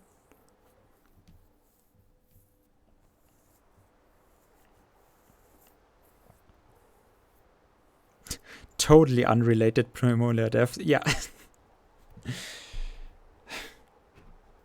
But if we are actually then, like, I mean, even England is also fucking stupid. Like, there's apparently so many more deaths that actually than is being reported. But if we then put the numbers together, like in Russia, 300,000 cases that they are just reporting, and you know, like how they were with testing. So like that Russia, with all of the propaganda that Russia wants, because you know Russia is not that much different from China in that regard, and then they are already reporting that many cases. You can just wonder how many unreported cases there are, and then you're putting down with those reported cases how many deaths they are reporting, that are also probably so much higher. Especially like not even just to the number of cases, but also that probably their hospitals are not up to standard compared to, you know, at least you know, Germany, France, Spain. That, I mean, the number that Russia probably has, in like really has, must be crazy. Yeah, even New York was because they also had this weird thing with like who are we then putting down as corona deaths. Yeah. I mean, I'm happy to hear that when Anime says that at least in Africa, because like in Africa, if it spreads there, then my God, I can't even imagine. It's, you know, like that is more of an argument of like, I can't imagine because I'm too stupid to actually know anything about Africa. But even when I'm not racist, I'm like, it's probably harder in Africa to really support the spread of a pandemic with medical equipment, with just the infrastructure of health providence at all.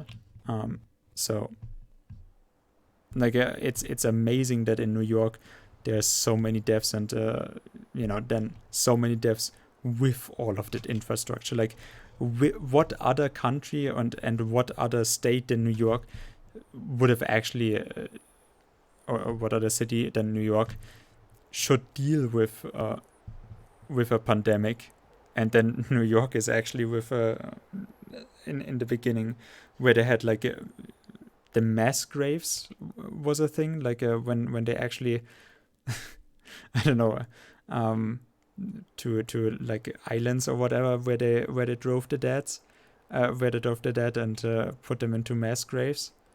At least that was the story. I'm not quite sure if that actually really proved itself right, but it like seeing that they had cases with where they did not transport all of the dead away, and they started to stink. I mean,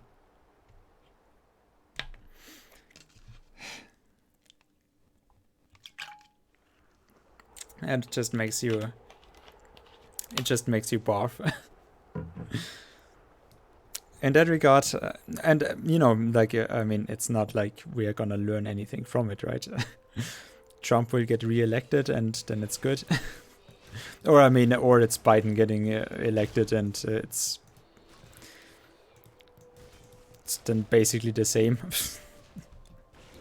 I mean, I'm not gonna open up that argument. I just wanted to say like nothing will change, but I'm not gonna make an argument about the political system in America, because I mean, we can only lose talking about the voting system in America. Everyone loses when they're engaging with that. In action, in thought.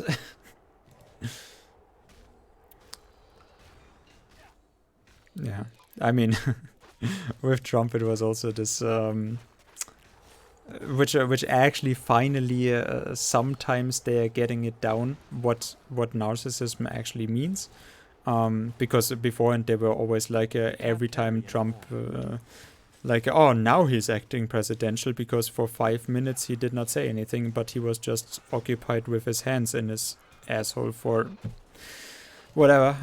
And then, you know, it went back to horrible, but oh no, he changed so much. Wow, now he's presidential. And now they're finally understanding, no, he's always gonna be like that.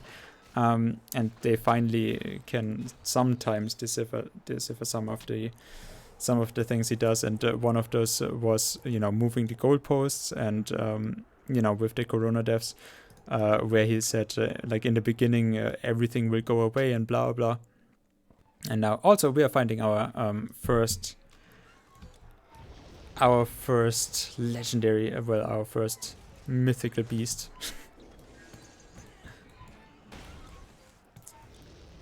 I should probably... So now what you want to do as a little hack for this, when you spawn the outsider on him, those breath attacks or those fire attacks, they're actually doing a lot more damage, as you can see, against him. And for some reason the game was being shit. I don't know why.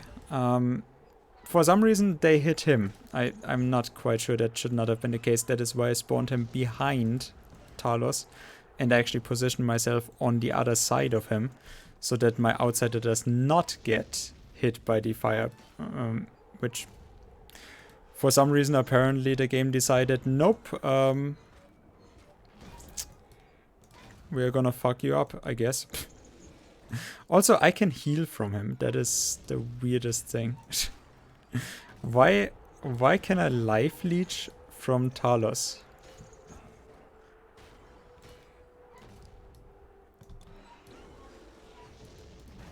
That's really janky.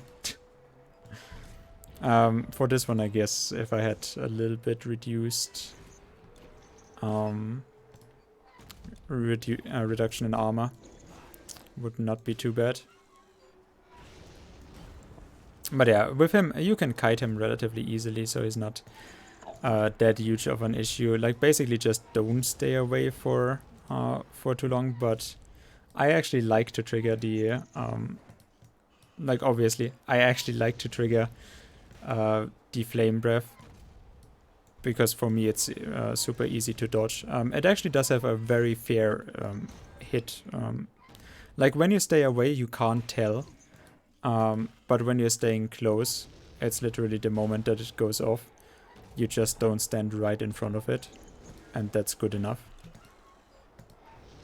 Not that I'm taking too much damage. We can actually test this out.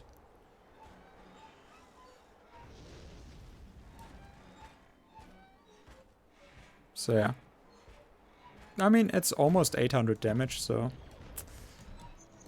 Not amazing, but not horrible either.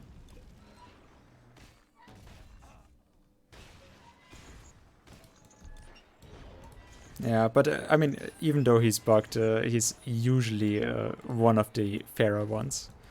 Like, at least he is a relatively fun fight, I find. Or at least somewhat satisfying. Like, he is one of those challenges for newer players, where, you know, once you actually learn him, it's actually not that hard. Like, I mean, you need resistances. And stun resistance is also a huge thing for him. Talos down. Yes, our mythical beast.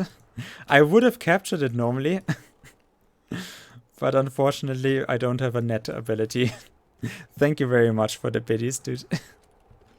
So much support. Especially, like, when you are so, like, you know, only give what you can.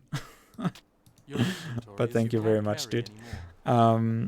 he's kind of bugged. Watched a video where the guy pointed out that Talos receives vitality damage just like a living enemy, even though he's a construct. Yeah, that's the reason why I can also life leech from him. I mean, he is a construct, but he's also, like I said, one of those special encounter beasts. So like he's like Hydra or the Dragon Lich, for example. The Dragon Lich also has some relatively weird interactions with some of the damage numbers, but you know, like it should not be. But I'm kind of like, okay, you know what? Yeah, it's like a one of five beasts like that in the game. I can, you know, like it's like the game throwing me a bone with that working. So I'm not really against it. But yeah, I do agree it's a little bit janky. No. Like I said, for this one we already have a better one. For this one I'm just still looking. Like, I mean, I found the survival one with this, so that is super cool. But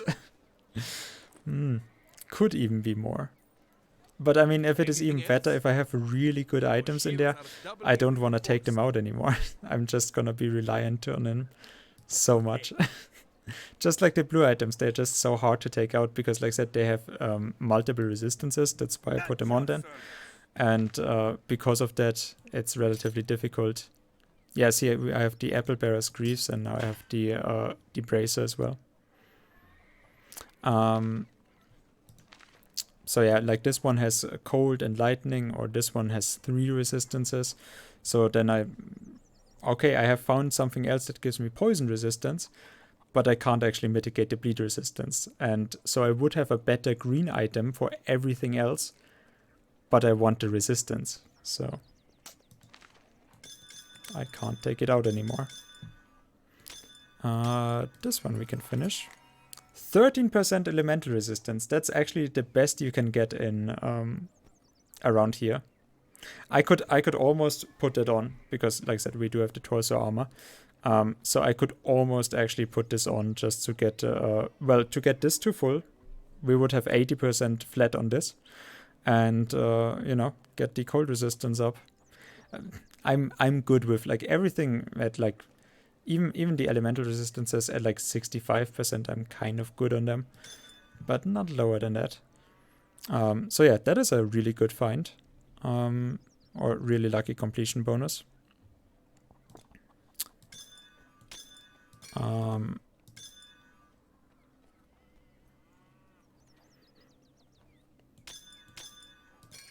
Thought so. Also this one. Now we have to do it manually again. 30 poison resistance, for example, would also be... I mean, yeah, I guess... If I find a better one of the pristine plummages, those can have also poison resistance, like 10% or so, as a completion bonus. I guess if I found that, or maybe bleeding resistance, I'm not quite so sure. I will reclaim my throne. Wait, what do you mean you will reclaim your throne? You are literally... you God damn it. You are literally the only one on the throne. There's nobody else up there.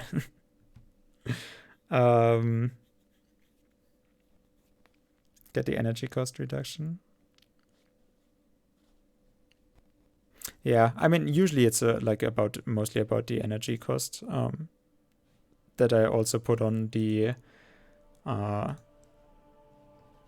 what is about Gregor Gysi? Etablierte Politik handelt nicht ehrlich. Oh. We gotta read Zeitartikel. Perfect. I actually really like that feature, by the way, of Google Pocket. Like, for one, because it does have a lot of Spiegel and Zeit, because, you know, those are more in my political direction. I actually don't even click the FAZ anymore, because FAZ is like... They are not right-wing shitheads, but they are so conservative that it's always a displeasure to read them, so I'm just not anymore.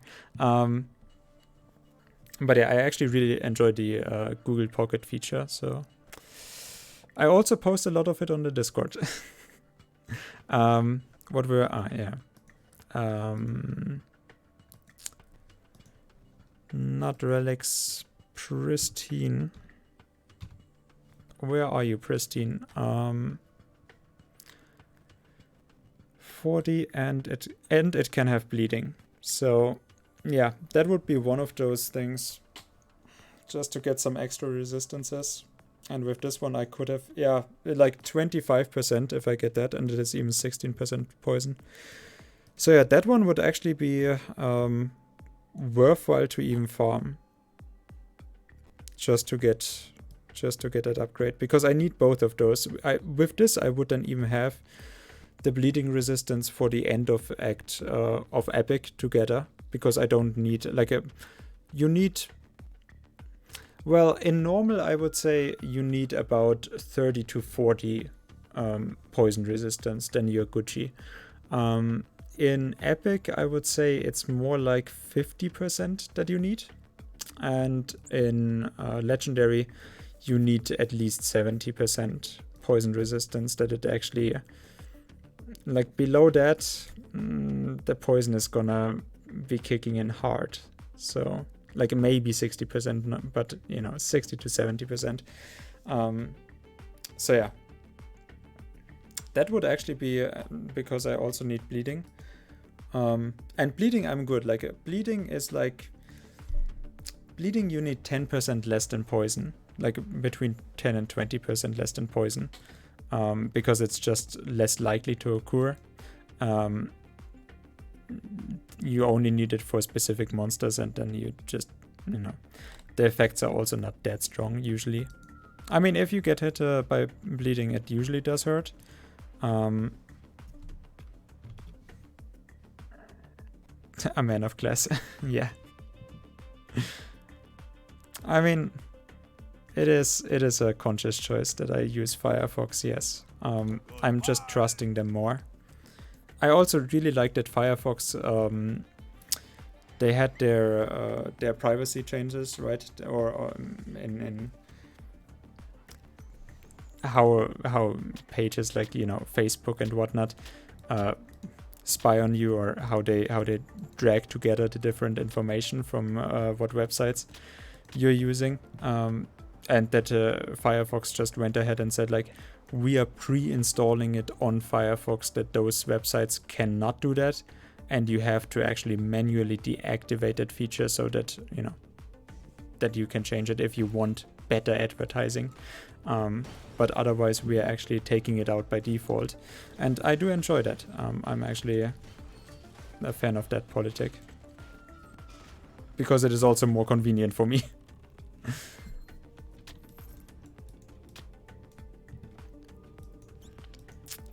But yeah, guys, actually, thank you for hanging out. I really do appreciate it.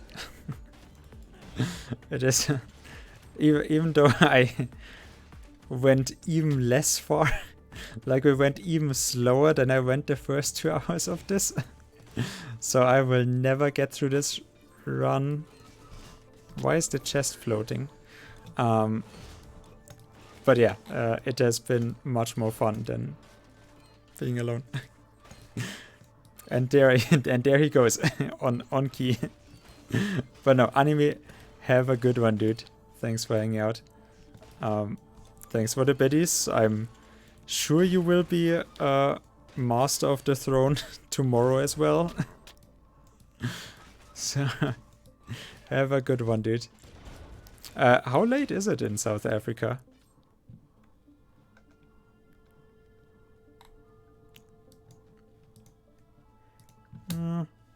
I mean,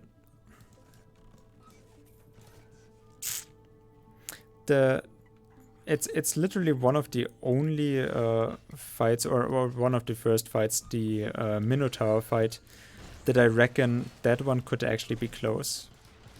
So I'm not quite sure. Maybe. I can actually already wear this, right? No, I can't. Okay. We don't have the strength together for this.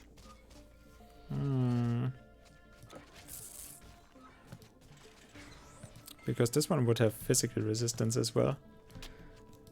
But yeah, it's like the Minotaur fight is one of the only ones that I reckon for, I mean, for the first act anyways, but for like basically until Chang'an, like the Minotaur is basically one of the only ones that could be close. And I have to be attentive for, but I really want to get to Egypt in this stream, so yeah, we are gonna do the labyrinth at least. It is okay. I actually always thought that South Africa is an hour behind, but no, you're actually German time. Anime, you're actually literally my time. Fascinating. You can tell that I have never worked for a big company. No, actually, on my father had he is for the last 5 months he has been in pension, right? But he had on his devices that he got from work, which was a Palm OS from 2003. No, 2003 was they had blueberries then. Yeah, the future. They had those world clocks installed on there, you know, to see which other branches of the company what the times are. And because, you know, my father let me use that, it felt like, you know, I felt very businessy to be able to check what times around the world it is.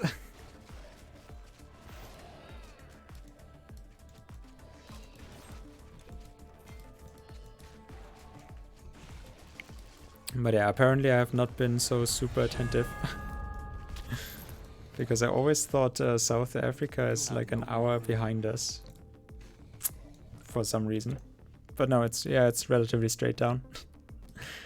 Okay, so yeah, I think we are gonna finish that one. And in this one, it is showing it correctly. So with this one, we did not see the energy going up. With this one, we can see, okay, 2 more energy cost.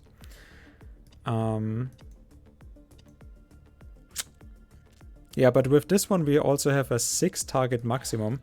And like I said, the more monsters that I one-tap with the life leech, I mean, especially if I miss one monster, that I have a 6 target maximum. I'm gonna put the points in here.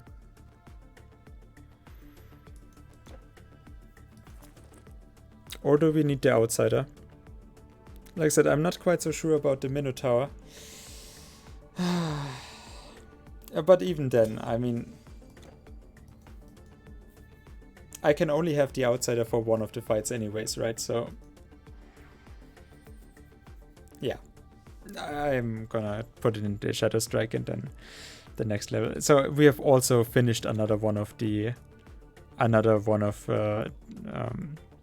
skills, because, you know, we have finished those, we have finished that, we have finished this, we have finished this.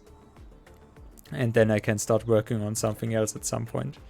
But now, like, the next 2 levels then are gonna go into the Summon Outsider, so that I actually, well, and the Necrosis, I guess. So those are gonna be like 2 levels here, and then finishing this one.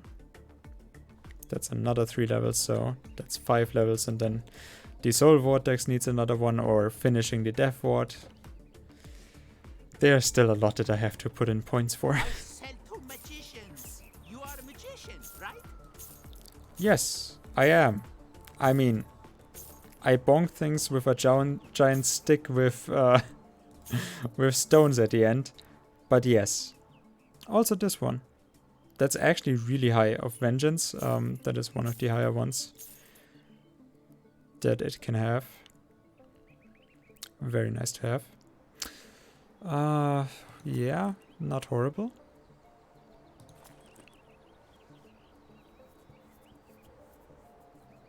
If this one had strength regeneration.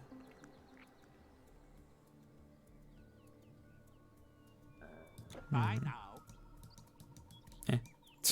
All that you see is for sale. Since when do I actually get stuck in the NPCs?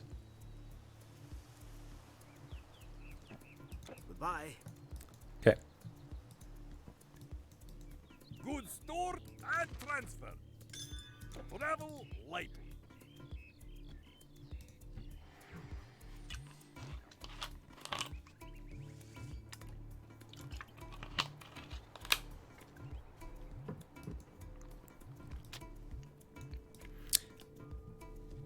I don't know what to say anymore. I have exhausted everything. What other bullshit argument could I make up? Also, I'm very happy about the damage that we are doing with the physical damage to traps. They're also not running away from me, which is really nice. But yeah, for some for some of the builds that you can have, the traps are actually super annoying to get down.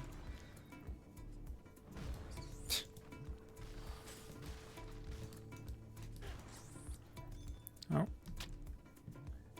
More bad fangs. Like I said, the folk I definitely want to keep, so I really want to actually get extra bad fangs. And this is like the labyrinth you can actually, like, it is super horrible to actually get there because the portal is so far away. You kind of have to basically farm it deliberately when you are having a respawn fountain or whatever here. But the labyrinth is actually the best place to farm, you know, bad fangs. And, you know, I want to have another one just in case, with at least a useful completion bonus. Just in case that we do find another weapon that I'm gonna put on that is not the folk. And, you know, have to replace it.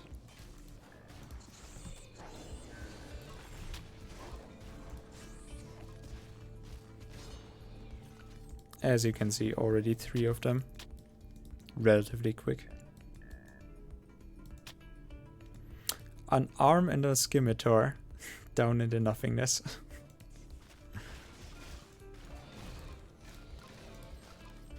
Yeah, and you can see my Shadow Strike does miss sometimes, so getting more maximum targets just so that I can, you know, miss 2, hit 4, still get the leeching. I mean, it's a very nice interaction that I did not think of beforehand when I theory crafted this build.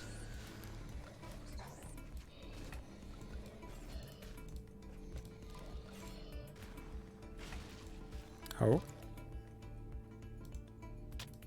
Those are some bullshit stats. Like, I mean, armor protection, yes, but the rest is just, oh, it sounds so fancy. Oh. Well, that's not useful. Has anyone ever worn this beforehand? Anyone that understands something of the game?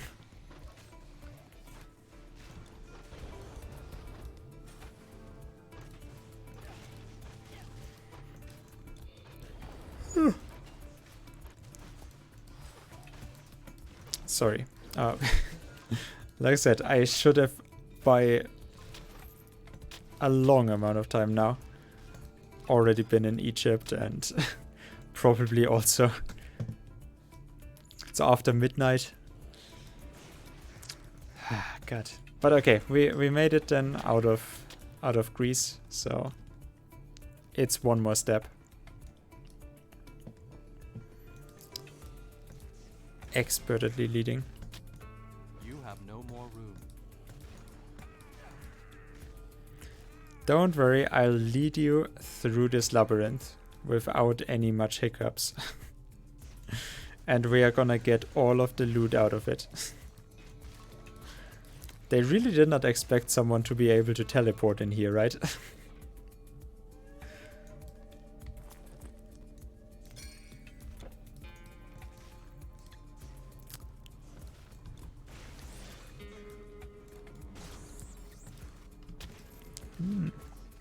Veterans of Endowment, which is just flat offensive ability.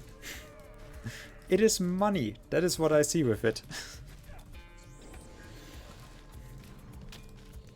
More Bat Fangs. We need one more, then we can even complete it here in the inventory. And yeah, weapon, I mean, the Folk was exactly as good as I said. Carried us through Act 5, and then Act 4 where I found it, it was just too good. Your inventory But can't it's carry not...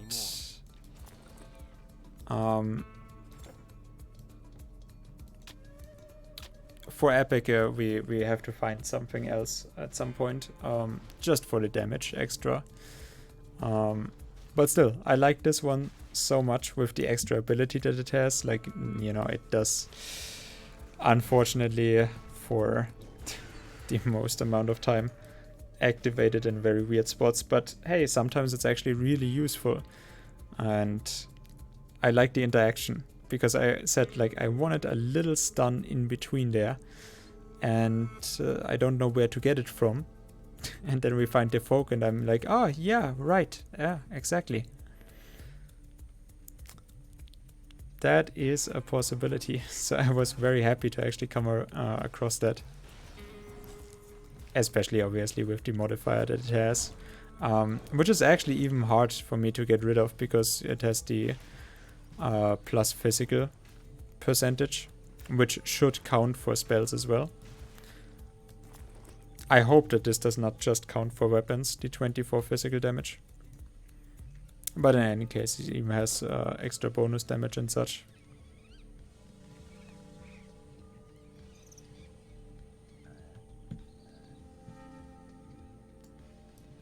This is such a weird turn to take. Like, this is the only place where in this labyrinth I'm actually like, is this the right way? Probably. But you can't trust your intuition.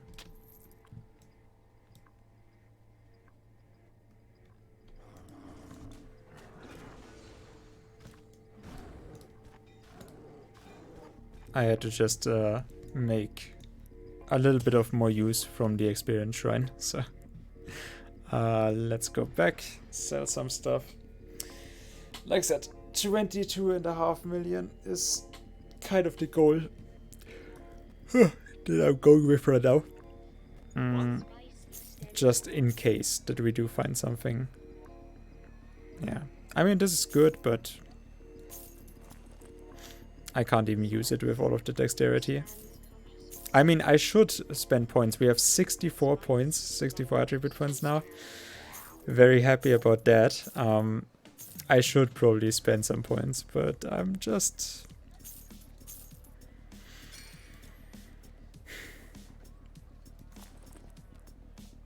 I'm not sure. Also, casting speed and health. So, yeah, let's buy that. Those are super cheap for no reason. Like, for how good they are, because, you know, 12 to 15, 16% elemental damage is really nice. But then on top of it, casting speed and health, like 300 almost. And it is then really just 1 million. Any other kind of armor would be like out of your mind for 10 million. But because it is a ring, no care. See, this one. This one just has one modifier, and I mean, it's 26 attack speed, which is nice, but really weird. Okay, so back to actually making progress. Don't worry, we are gonna get through it together. And by together, I mean mostly me. You're doing your best by not distracting me. Or maybe it is just my chat that disconnected. Who knows? Let me know if it is. But yeah, you're doing the most that you can by not providing distractions to me.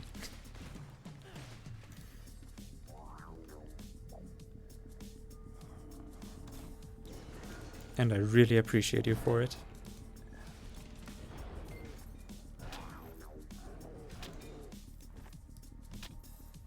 Okay, small minotaurs are completely fine.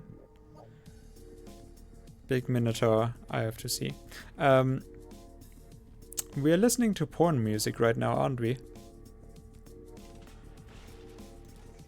It feels very much like porn music.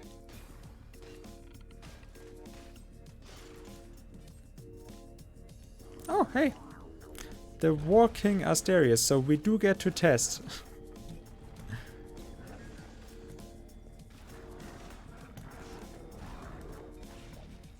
Okay. Put some damage on me, show me. I'm still regenerating.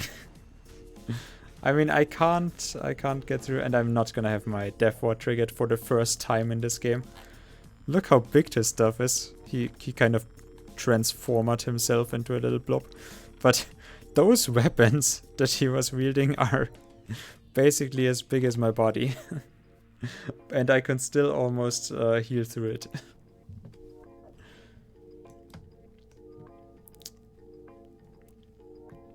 So yeah. I think I'm gonna be fine.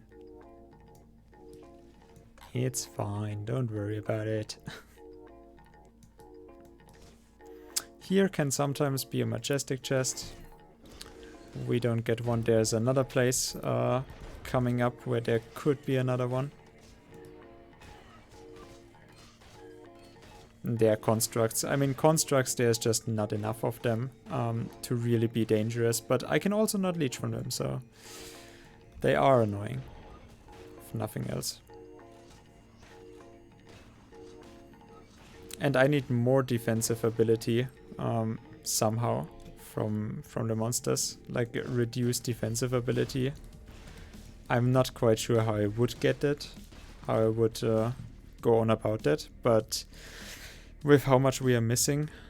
Yeah, see, there's a majestic chest that I unfortunately can't reach. Very sad about that. We got the Jade idol though. Nice. It's not a good artifact, but it is nice to get it because the Jade idol we do need it for completing other artifacts. And try to see if we can get some more mechanical parts. Nope.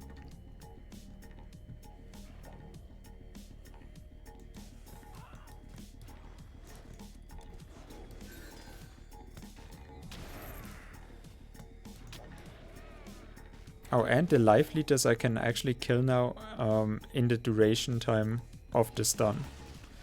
That actually feels very satisfying because normally they are kind of a big stoop.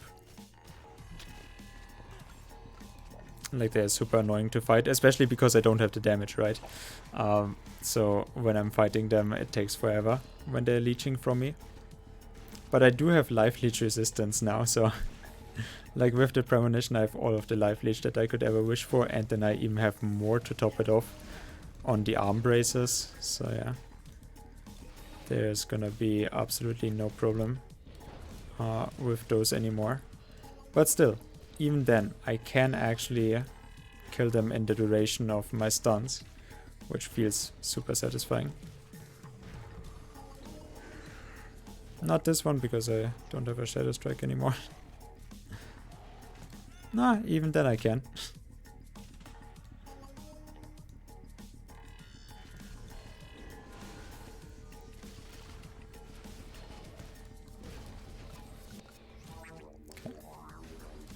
Yeah, if it is not if it is not the captain that buffs his dudes, then I'm basically not even taking damage from them. I would like a little companion, I guess, so the nightmare would be fine to get, I guess. Just so that I don't feel lonely. We can't get Ylva yet. I've actually not ever gotten Ylva, so I'm also not quite sure how that works. I should probably do that. I was actually very pleasantly surprised that they actually allow you a companion now, a human companion. I find that a very good addition, but I still have not used it. And we're finding a lot of golden fleeces.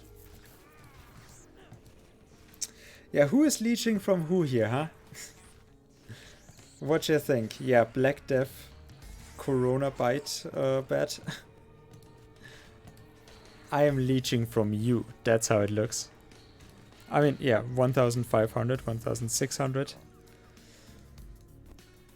I would say that's a solid leech. I'm a leech of some renown.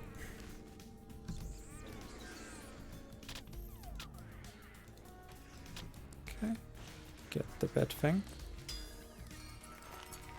50% to demons. See, that is one that I actually don't particularly need. The 50% to demons. Where did my Soul Vortex go? Oh yeah, I tried to... Okay, yeah. The Soul Vortex I was actually experimenting with the mastery points, if I can reset those. You cannot. Like, it's not even just the mastery itself that you can't reset, it's also the mastery points that you have spent. Which I still find as stupid as ever. But yeah, like I was experimenting with that in Delphi and took the... because you can't take mastery points away if you have something spent on that level that it is. So I needed to take the Soul Vortex out. But I did not actually finalize it. It was literally just... I took it out to see if we can. And then I just refunded the transaction. So it is never that the Soul Vortex was ever away. But because, well, it is kind of showing it in the menu, then it doesn't get put back if I, if I undo the whatever this here does. And that is how I ended up with no Soul Vortex. God damn it. Okay, we are coming to the end here. So don't worry. My babbling will not get any worse.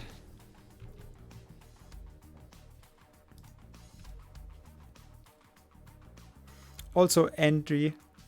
Oh, and Linga is here. And a narwhal. Welcome to the stream.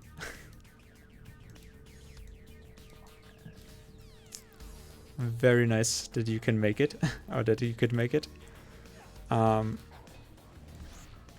I said, I'm not gonna bother you too long anymore. I'm about to end and we're about to get to the final act boss. Finally. But yeah, that one is actually a fight, so I gotta mentally prepare for them. Do we have anything here? Nope. Okay. I also don't want to trigger those two if not necessary.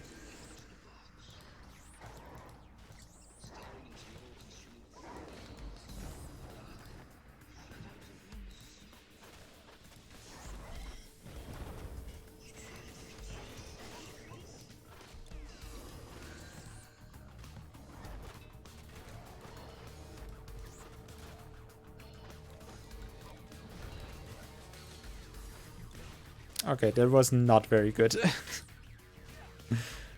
I fiddled around with them for too long. Okay. But at least we do end on 240 potions. That's about 120 more than I had in the beginning. That is kind of weird. For that I did not have to buy any.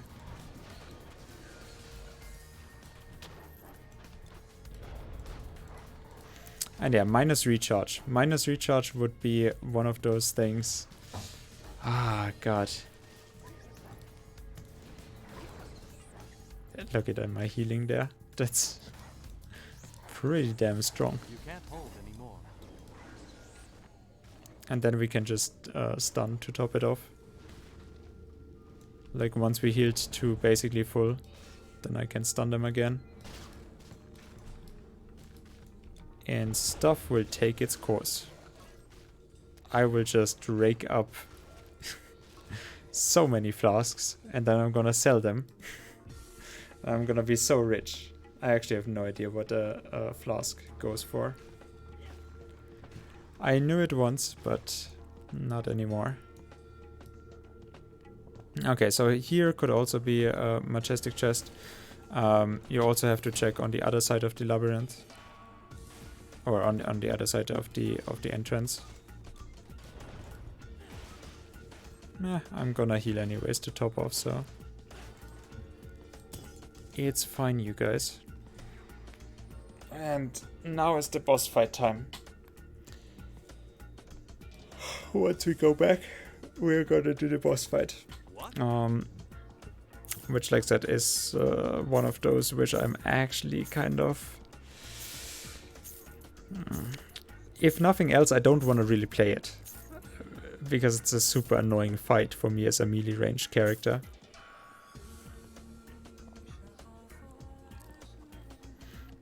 I should probably get rid of some of the potions, eh? Just to save inventory space. Okay, so here we have an occult jewel, which I definitely also bought, I think. With relatively little casting speed. This one has even less casting speed and even less elemental damages. But this one has 260 health, so that's basically directly better.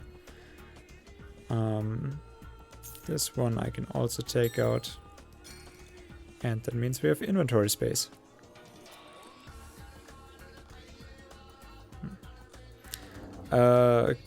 Yeah, I'm gonna buy this one. 29 cold damage is actually pretty solid.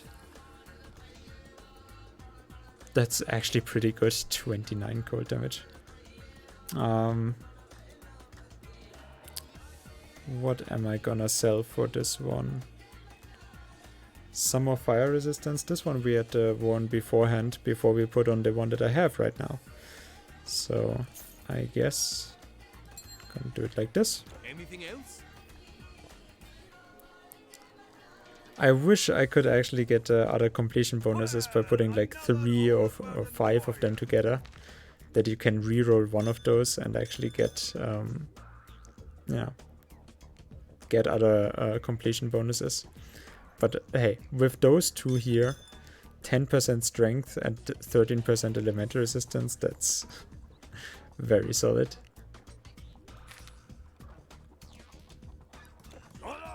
Okay.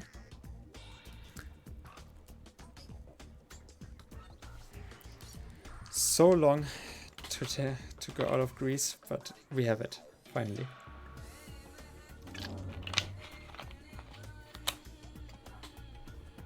I won't even have enough space, right? With the boss fighter, he actually drops a ton of items usually. I have no idea why, but just highly potent chest, and he actually has some. So yeah, you can see 2 chests here. I don't think there's anything good in those ever, in those normal chests, but I'm still gonna check those. Hey, maybe we are gonna find a Knave's Will or something like that. I triggered those guys to me, perfect.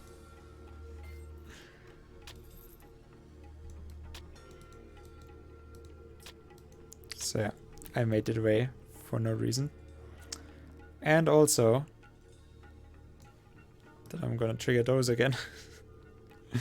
But they can't reach me because I actually ran out of range.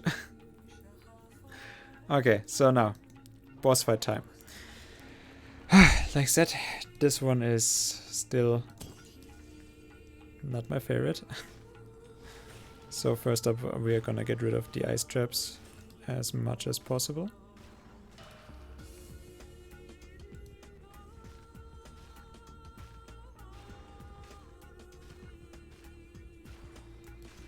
And that makes the fight a lot a lot easier, goddammit. But yeah, okay, so now I'm actually running away from him because he's stacking up his close range damage. And for that, this trap fired 2 pots. Amazing. So with him I can also leech, which is nice. I'm also doing damage to him, quite frankly. I'm very grateful to that, I guess. But yeah, with him I don't want... there's not much leeching, and as you can see, he's hitting me for so hard. Also, you have to be really careful with him when he is stacking up, or when he really does a lot of damage to you anyways. And yeah, he, like I said, is a challenge for even this build. He is one of the only ones, like, he is more of a boss than the end boss. So he can crit, and he can also use a double attack. And you really, really don't want to actually use the... or get the double attack. In your face. Sorry.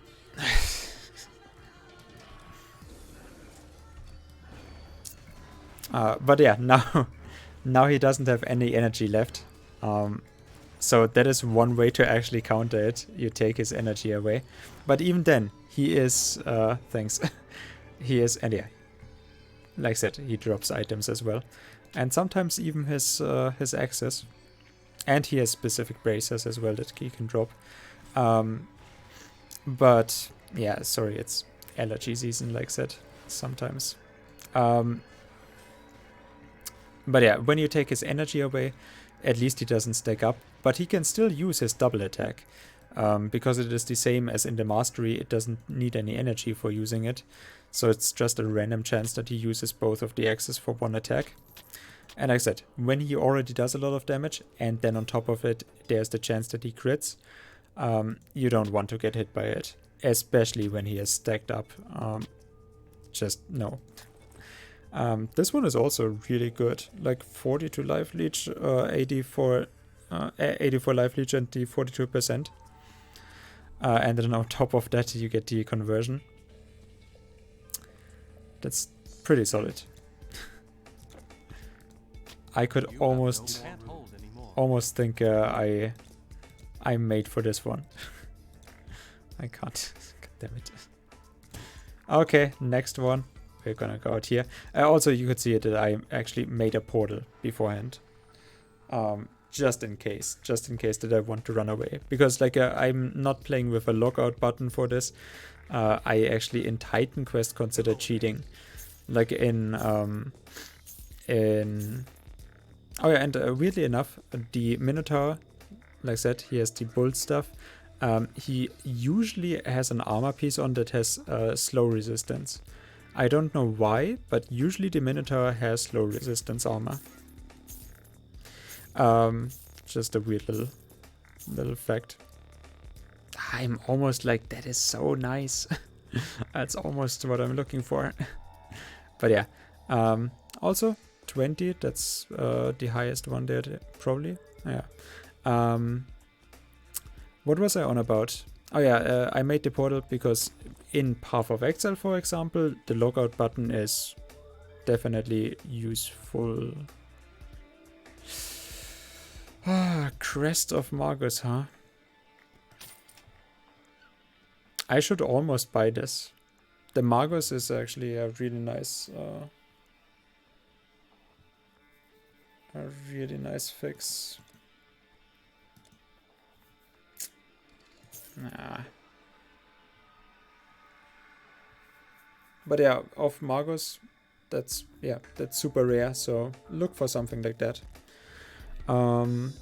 If you have a mage build. I mean, even for mine it would not be horrible. But yeah, then I'm fine. I'm not gonna spend the money here. Anything else? The finest goods in Athens. And because I don't have a lockout button, but if I, whatever happens, I'm already making a portal. And just in case. 20 damage, sure. Like I said, this can go up to 25 damage. Even more probably. But the highest one that I found now, where I consciously knew, it was 25 damage. If this would run with a better one, then yes. But I'm not even quite sure which one I would actually go for there. Nah, like, I mean, still the best one is Veterans of the Gods.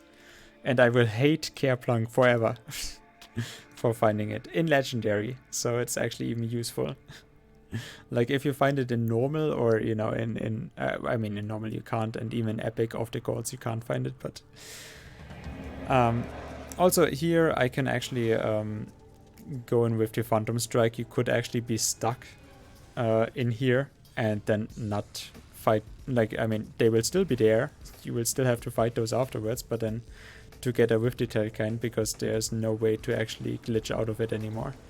So once you have glitched into the circle here, which can also happen when I'm like too close, and sometimes you can just switch through, but mostly it's with an ability.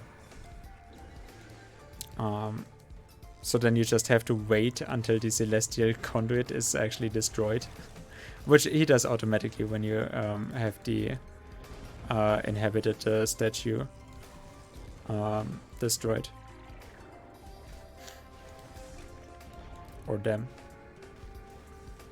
So yeah, now he did the final attack there. And yeah, for some reason, by now, somehow, I don't know why, the Telkine sometimes gets confused. Like, you could see that he was actually about to cast a spell there, and I should not be able, with a Telkine, to actually interrupt him. But for some reason, with the skill disruption from the Trance Aura, he seems to have problems with that. Also, for when he actually does spawn something. And yeah, like, sometimes he's just done, when he's getting disrupted, he's just standing around. Like I said, you can't do anything there. Makes it a really weird fight. But yeah, when he is spawning something, you always want one of the things up. So you want either the Shadow Strike or the Distort Reality. Either one of those up. Yeah, right now with the Lumos. And wow, that was a lot of damage. So yeah. Just to be safe. Speaking of just to be safe, let's use that. But yeah, he is actually putting on a lot of damage on me. I did not think about that. Maybe I do need more vitality resistant. Profaned? Oh, sorry. Profaned Telkine Seal. That's actually pretty cool. Because obviously the Telkine Veil stuff, or the Telkine stuff, special looking armor. Finding a special one, a rare one in that. It's kind of weird. Hecate's Crescent, well. But we have more items to sell. And now in Egypt we can also sell them for 100,000. Instead of the 75,000 in Egypt, in Greece. So, you want to go on? Damn, my muscles. But yeah, I have sore muscles for no reason whatsoever. They cannot hear our cries and they cannot help us when we need them most. If there is no way to reconnect the two, travel quickly to Rakotis. Imhotep will be expecting you. Okay, none of those are needed. But okay then. I did not think a mortal could slay it. I wish that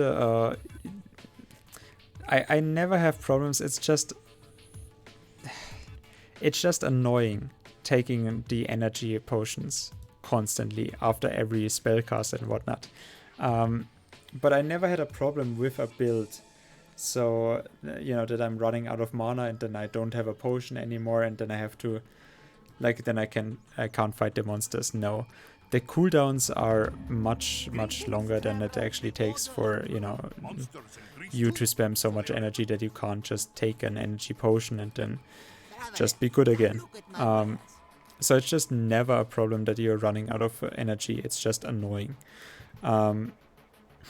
If it was a problem though, I would actually like it more if it was a mechanic that, 60% energy regeneration, that's a hell of a lot. That you actually needed this to regenerate energy.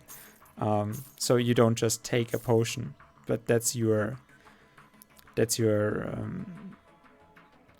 help when, you're getting energy leached or something from a monster.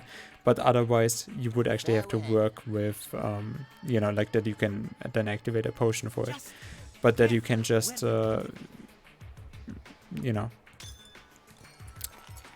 just regenerate through this.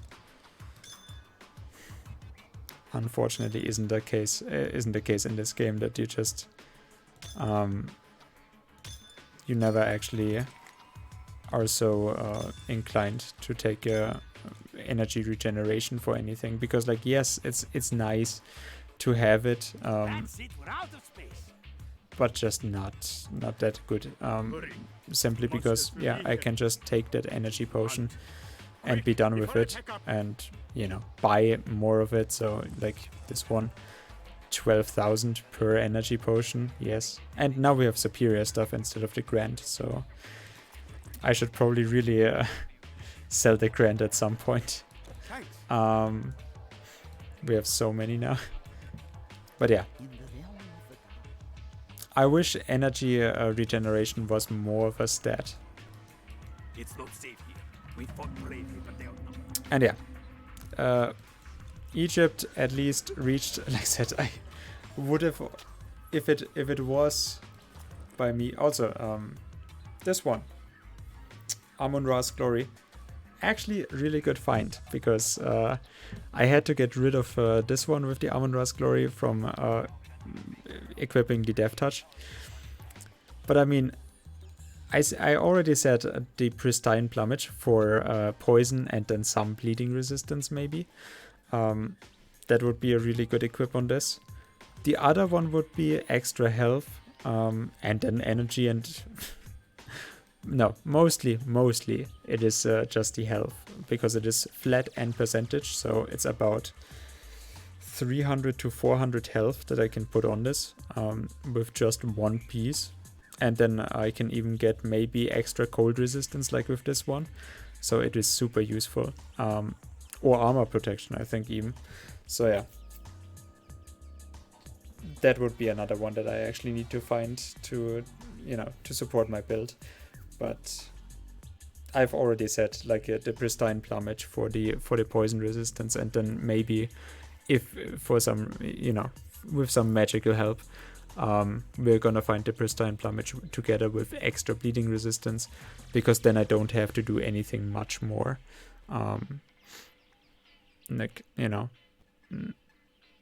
This one does have the piercing resistance, poison resistance, 400 health, and avoid. I'm not gonna replace this. This one does have cold and lightning. I mean, like that.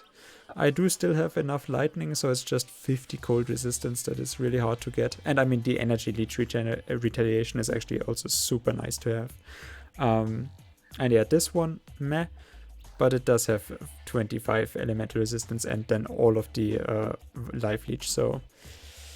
And avoid projectiles on top of it. So... With this one, bleed and poison, I'm not gonna get rid of it, even though we are overstacking on life leech. This one, I'm probably not gonna do anything else. So yeah, it's literally only this and maybe a ring and maybe the weapon that I could put something on to help me survive in that regard. So that's a really important piece, and I don't think I'm gonna spend it on health, but I'm gonna spend it on the resistances. Because resistance-wise, otherwise, we would be fine with this. Like with this one, I have the defensive ability. I'm gonna put on something with 25 or with 15% extra vitality resistance, or a better version of this, the Epic Demon's Blood, whatever. Then I have that ready with like the 60% or whatever. And then it's really just poison, bleeding, and everything else is kind of already on standard. Like with all of my avoid projectiles, I don't need much more than 40% here, and this one, yeah, like I said, maybe a completion bonus or whatever. But the moment this is a 60, we already have our resistances for epic to get through Deathless. So, I mean, still with the items, I'm not quite sure. This is all like 100 armor stuff, and like I said, we are closer to actually getting to 250 armor. I'm not quite sure how long I can keep this for the resistances, but if I do keep it for the resistances, then we would be good enough for epic already. Also give me a lot of time until then, you know, like to make a switch. So yeah, Johnny Blue, wait. Where was the porn mix? Was the porn mix in here, or was the porn mix in the Daydream Psybe and Psychill down-tempo mix? Where was my nice porn music? And yeah. Feels bad, man. Wait, where did... Plunk did not host me. Feels bad, dude.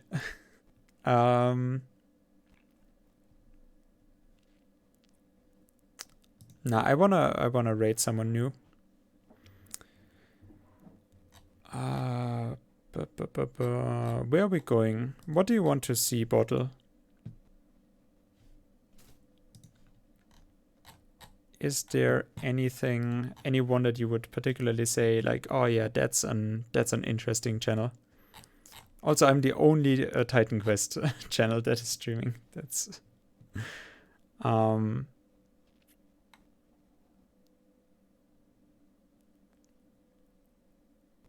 I don't really care. Okay.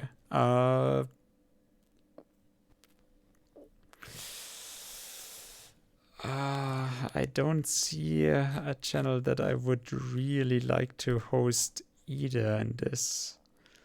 That's an issue. Get them. Valhalla? One-Eyed Stray, first playthrough of Valhalla. That actually sounds good. And happy. I'm so sorry. I have streamed for 4.5 hours though, so I'm but yeah, how are you doing, dude? No, One-Eyed Stray is the name. How's it going, Lumpy? I hope, yeah, I'm very sorry. I've streamed for 4.5 hours. So I'm not gonna. I also just closed the game, so but yeah, I'm fine. Allergies, so it's a little bit annoying, but nothing too serious. It's just my 5 to 6 week period of just struggling with that. But you know, even then it's not serious. Ugh. And I need to have my phone charged up.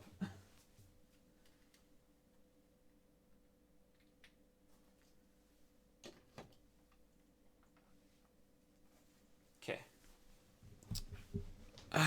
So, I'm gonna, yeah, good night, Bottle. No, come over with the raid. Don't worry, I'll start. So there's a raid message, and oh, by the way, Lumpy, thank you for the sub. I did never get to thank you last time because you did it offline. And yes, allergy sucks. Like I'm grasses and some trees. It's not. I mean, it's very common, but as long as I do stay away from them, like it's really just mostly that my nose is getting clogged up and that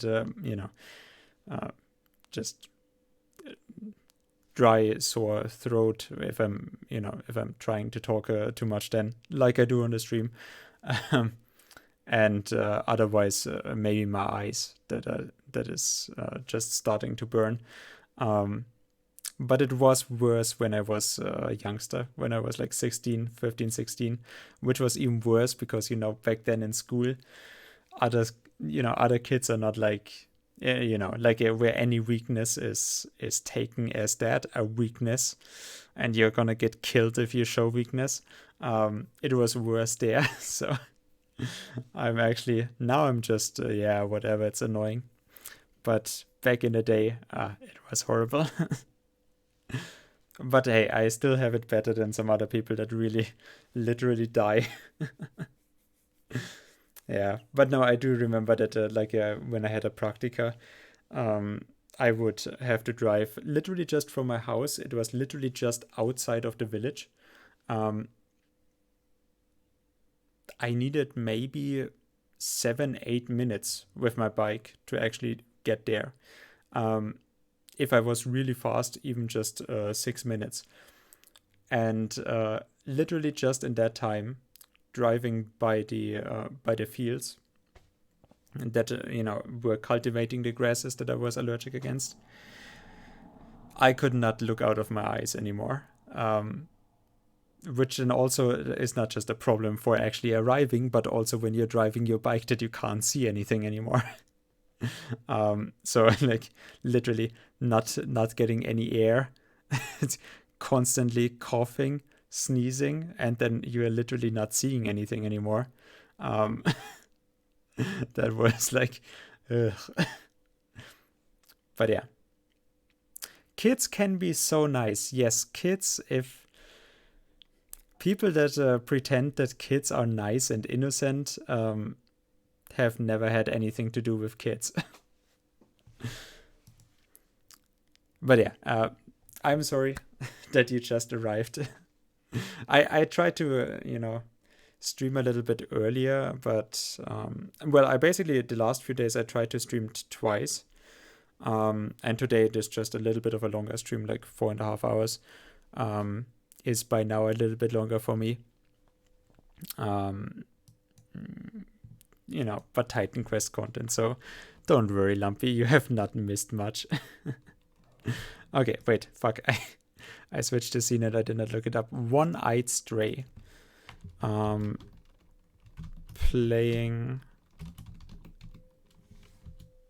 Valhalla, which is a very nice text-based game with robot sex lollies, which I still have Discord emotes from our own playthrough of it. So